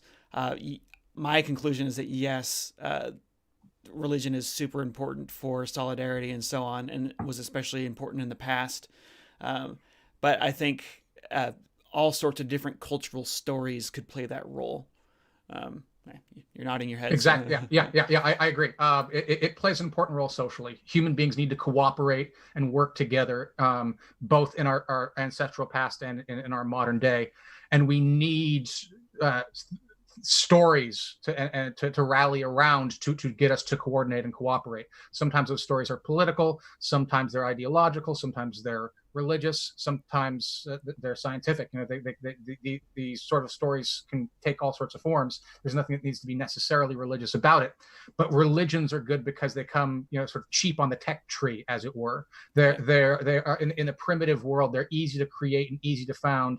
And because people are desperate for stories, they're desperate for meaning, it's pretty easy for religions to succeed, at least locally, and they can get your tribe to come together and work together because the gods need you to do this, to hunt and so forth. And that's how the human race survived. So, and my brother asks, why does nutrition science change so much so fast? That's a very good question. And it's one, I get into oftentimes with friends. I'm a vegan, and so I'm particularly interested in the nutrition research around veganism versus non-vegan diets. Mm-hmm. And I think your brother's absolutely right. It's a mess. Seemingly reputable studies will be published that seem to suggest one thing, and then 5 years later, a whole host of studies will seem to suggest the other. And so the question as to why, I think there's two basic answers. One is because it's incredibly complicated. There's just so many moving parts. It's really hard to isolate anything in nutrition. You've got genetics, you have the actual diets, you have the cultural factors, you have exercise. There's just so many other things that you can't control for. And so the way that you normally try to do that is with large studies, right? And you hope that those differences will wash out. But then when you get to that, you get to the other major problem, and that's ethical constraints. Right. If you had no ethical compunctions at all, you could perform all kinds of very effective nutrition research experiments that would involve treating people in really unethical ways. Right. But because we, as a scientific community, as human beings in general, decide that it's more important to obey ethical rules than it is to get to the bottom of these nutrition science research. We tend to prioritize the ethics over figuring out what actually works in nutrition. So who knows? Hopefully, at some point in the future, nutrition science will start nailing things down and do a lot better. But for now, it seems like it's a mess. Yeah, Mike. There's a funny thing. We understand exactly how to feed a chicken so that it costs almost nothing and makes them grow extremely fast. And we're able to figure that out through really nasty experiments on chickens. We can't do that with people. So whatever your goal is, whether it be longevity or muscle building, we just haven't been able to do those really highly controlled experiments on humans because they're such nasty experiments to do. And that mixed with marketing and people who want to lose weight but don't want to do exercise, and there's so many competing motives and competing. What do you want out of nutrition? Do you want to eat in a way that's good for the environment, good for other animals, which veganism is seems to be the way to go for those two things. Arguably, I mean maybe harvesting wheat kills lots of mice, whereas harvesting a cow kills one cow. But then you also have to kill mice in the slaughterhouse, rats in the slaughterhouse. I mean, there's so it gets really complicated. But there's many moving parts in the ethics, just like there's many moving parts in the actual biomechanics. So and then the last, we're gonna end it here, but this is really good. This is probably the perfect way to end this. What books do you recommend people read on the philosophy of science for those of us who are not in the field? And let me just say, before you answer that, I highly recommend you go listen to Garrett's YouTube channel. So that's Sisyphus Redeemed. Go check that out. It's absolutely amazing. He really goes over, and there's tons of content on there. Are you still actively producing? Yeah, actually, I've recorded a couple, another 3 short lectures for the series, but I've been waiting to post them because recent events make it seem like it's not really an appropriate time for me to be uploading that kind of stuff to my channel. I sort of feel like I want to be taking a step back and letting it just seems the tone of the nation right now seems to be focused on other things. Yeah. But presumably once that settles down, I'll release the most recent ones I recorded. So yeah. Thank you for the plug and thank you for the compliment. But to answer the question directly, I mean, again, the book that I use that series for, this is the textbook that I use for my philosophy of science class, Theory and Reality by Peter Godfrey Smith. It covers not the exact same ground, but a lot of the same ground that I cover in that lecture series. So I like that book a lot.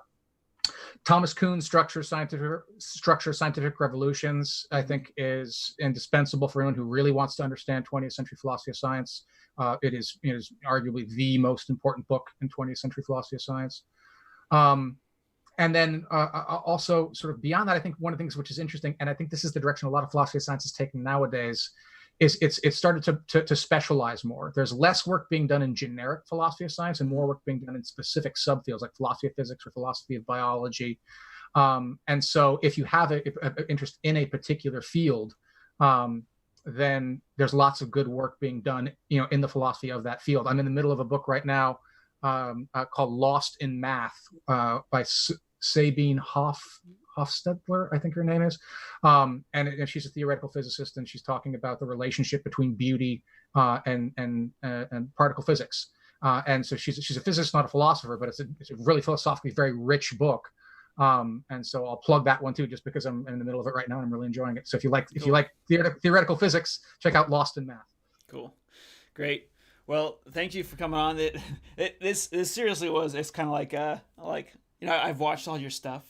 Not all of your stuff, but I've watched a lot of your stuff, and it's just so cool to meet someone that I've been following for a while, and it's great to have you on. I mean, this was really a cold call. I just sent you, I think Steve McRae connected me with you, actually. Right. Yeah. Yeah. And then just. And let me put this out here in this regard. I'm a cheap date in that regard. I'm happy to talk to anyone who wants to talk about this stuff. So if anyone else out there has a podcast or a YouTube channel and you want to have me on, have a conversation, shoot me a message on my Twitter, at Sisyphus Redeemed, and we'll set something up. Awesome.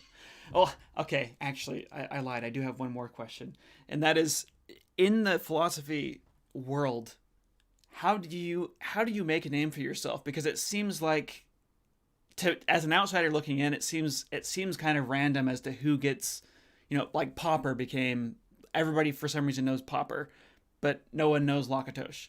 Like, how on earth does this work? I'm somewhat disillusioned with the discipline in that regard. One of the projects I've been working on, I'm going to turn this into a paper at some point, but the problem is it requires a very detailed survey of the literature, which I haven't had time for. Mm-hmm. I have a pet theory which suggests that papers that use thought experiments are more likely to be published and more likely to be reprinted and to be remembered and to have bigger impact factors than papers that don't use thought experiments in philosophy. Are you going to use a thought experiment in your paper? Right. There's a self-interest in, if my theory is right, I would serve my own self-interest to use a thought experiment right. But that requires a lot of bibliographic research, which is not something I have expertise in to actually prove that idea or to even test that idea. But if it's correct, then what it suggests is that philosophers are attracted to shiny things, right? And there can be lots of great work out there which gets ignored because it doesn't have the fun, memorable, poppy, bloggable little thought experiments that's going to stick in people's minds. Mm. So yeah, I think that's what makes people succeed in philosophy is a lot of things, and fairly little of it has to do with overall intellectual quality. Obviously, you have to meet certain minimal standards, but there's nepotism in the field. Mm. There's a lot of playing favorites. It's still an old boys club. There's a lot of sexism and a lot of ingrained racial bias in a lot of ways. And cultural biases and stuff like that. And all of those things can either weigh in your favor or against you, depending on whether you're lucky and whether or not you're mercenary. So yeah, it's sad to say that you would imagine that philosophers would only care about the quality of ideas, but that's we're only human, and we get distracted by other things too. We have emotions and we like stories. So right. One of the things that I really appreciate about your work versus other people who claim to be philosophers is, a lot of internet philosophers that I meet, but a lot of people don't read anyone else's work and they just have their own ideas and they're trying to get it out there. But it seems like you have spent your career studying what other people are doing and reporting on that in a way that the public can really understand, which is why I love your channel. Are you aiming to make any big contributions yourself and try and get those out there? Because what I've seen of your work so far is summarizing what other people have done. Yeah, I mean, in all fields of academia, there's synthesizers and there's generators, right? Mm-hmm. And yeah, I think it's very definitely my YouTube stuff is more synthesis than generation. I do have my own original research and stuff like that, and I like it well enough. But broadly speaking, kind of like I was suggesting earlier, I'm not particularly interested in making a huge impact. I don't want to give a damn about credit. I got into this because I want to understand things. Mm-hmm. And I'm not so arrogant as to think that my ideas in and of themselves are going to be the ones that transform the world or ultimately unlock the keys to the universe. So if other people have great ideas, and I can connect those great ideas to other people's ideas and help other people see the greatness in these ideas, and it can give them something, then that's fine by me. I have no, I would say no. I have very little in the way of ego invested in it, and I don't particularly care for being high profile or something like that, or getting a job at a R1 research institution program, or leading a think tank or a philosophy lab or anything like that. Yeah. There's upsides to all of that. Don't get me wrong. I'm not saying I'm not interested in that, or that I don't care about it. But yeah, I'm not in this for ego gratification. I'm not in this to leave a legacy or to start a school of thought, or anything like that. I'm in it for selfish reasons. I'm in it because I want to understand the stuff. And I think you do a lot more by reading the refined work of other people than you do just by sitting on your own and just generating your own ideas. No, there should be some of that, but yeah. Well, I really appreciate your work. It's been really helpful for me. So there is a legacy you're leaving, at least in my mind. So I appreciate that, and thank you so much for coming on here. This was great. So yeah, thank you for having me, Dr. Garret Merriam, everyone. And with that, we will end the stream. So long for now. Stay curious.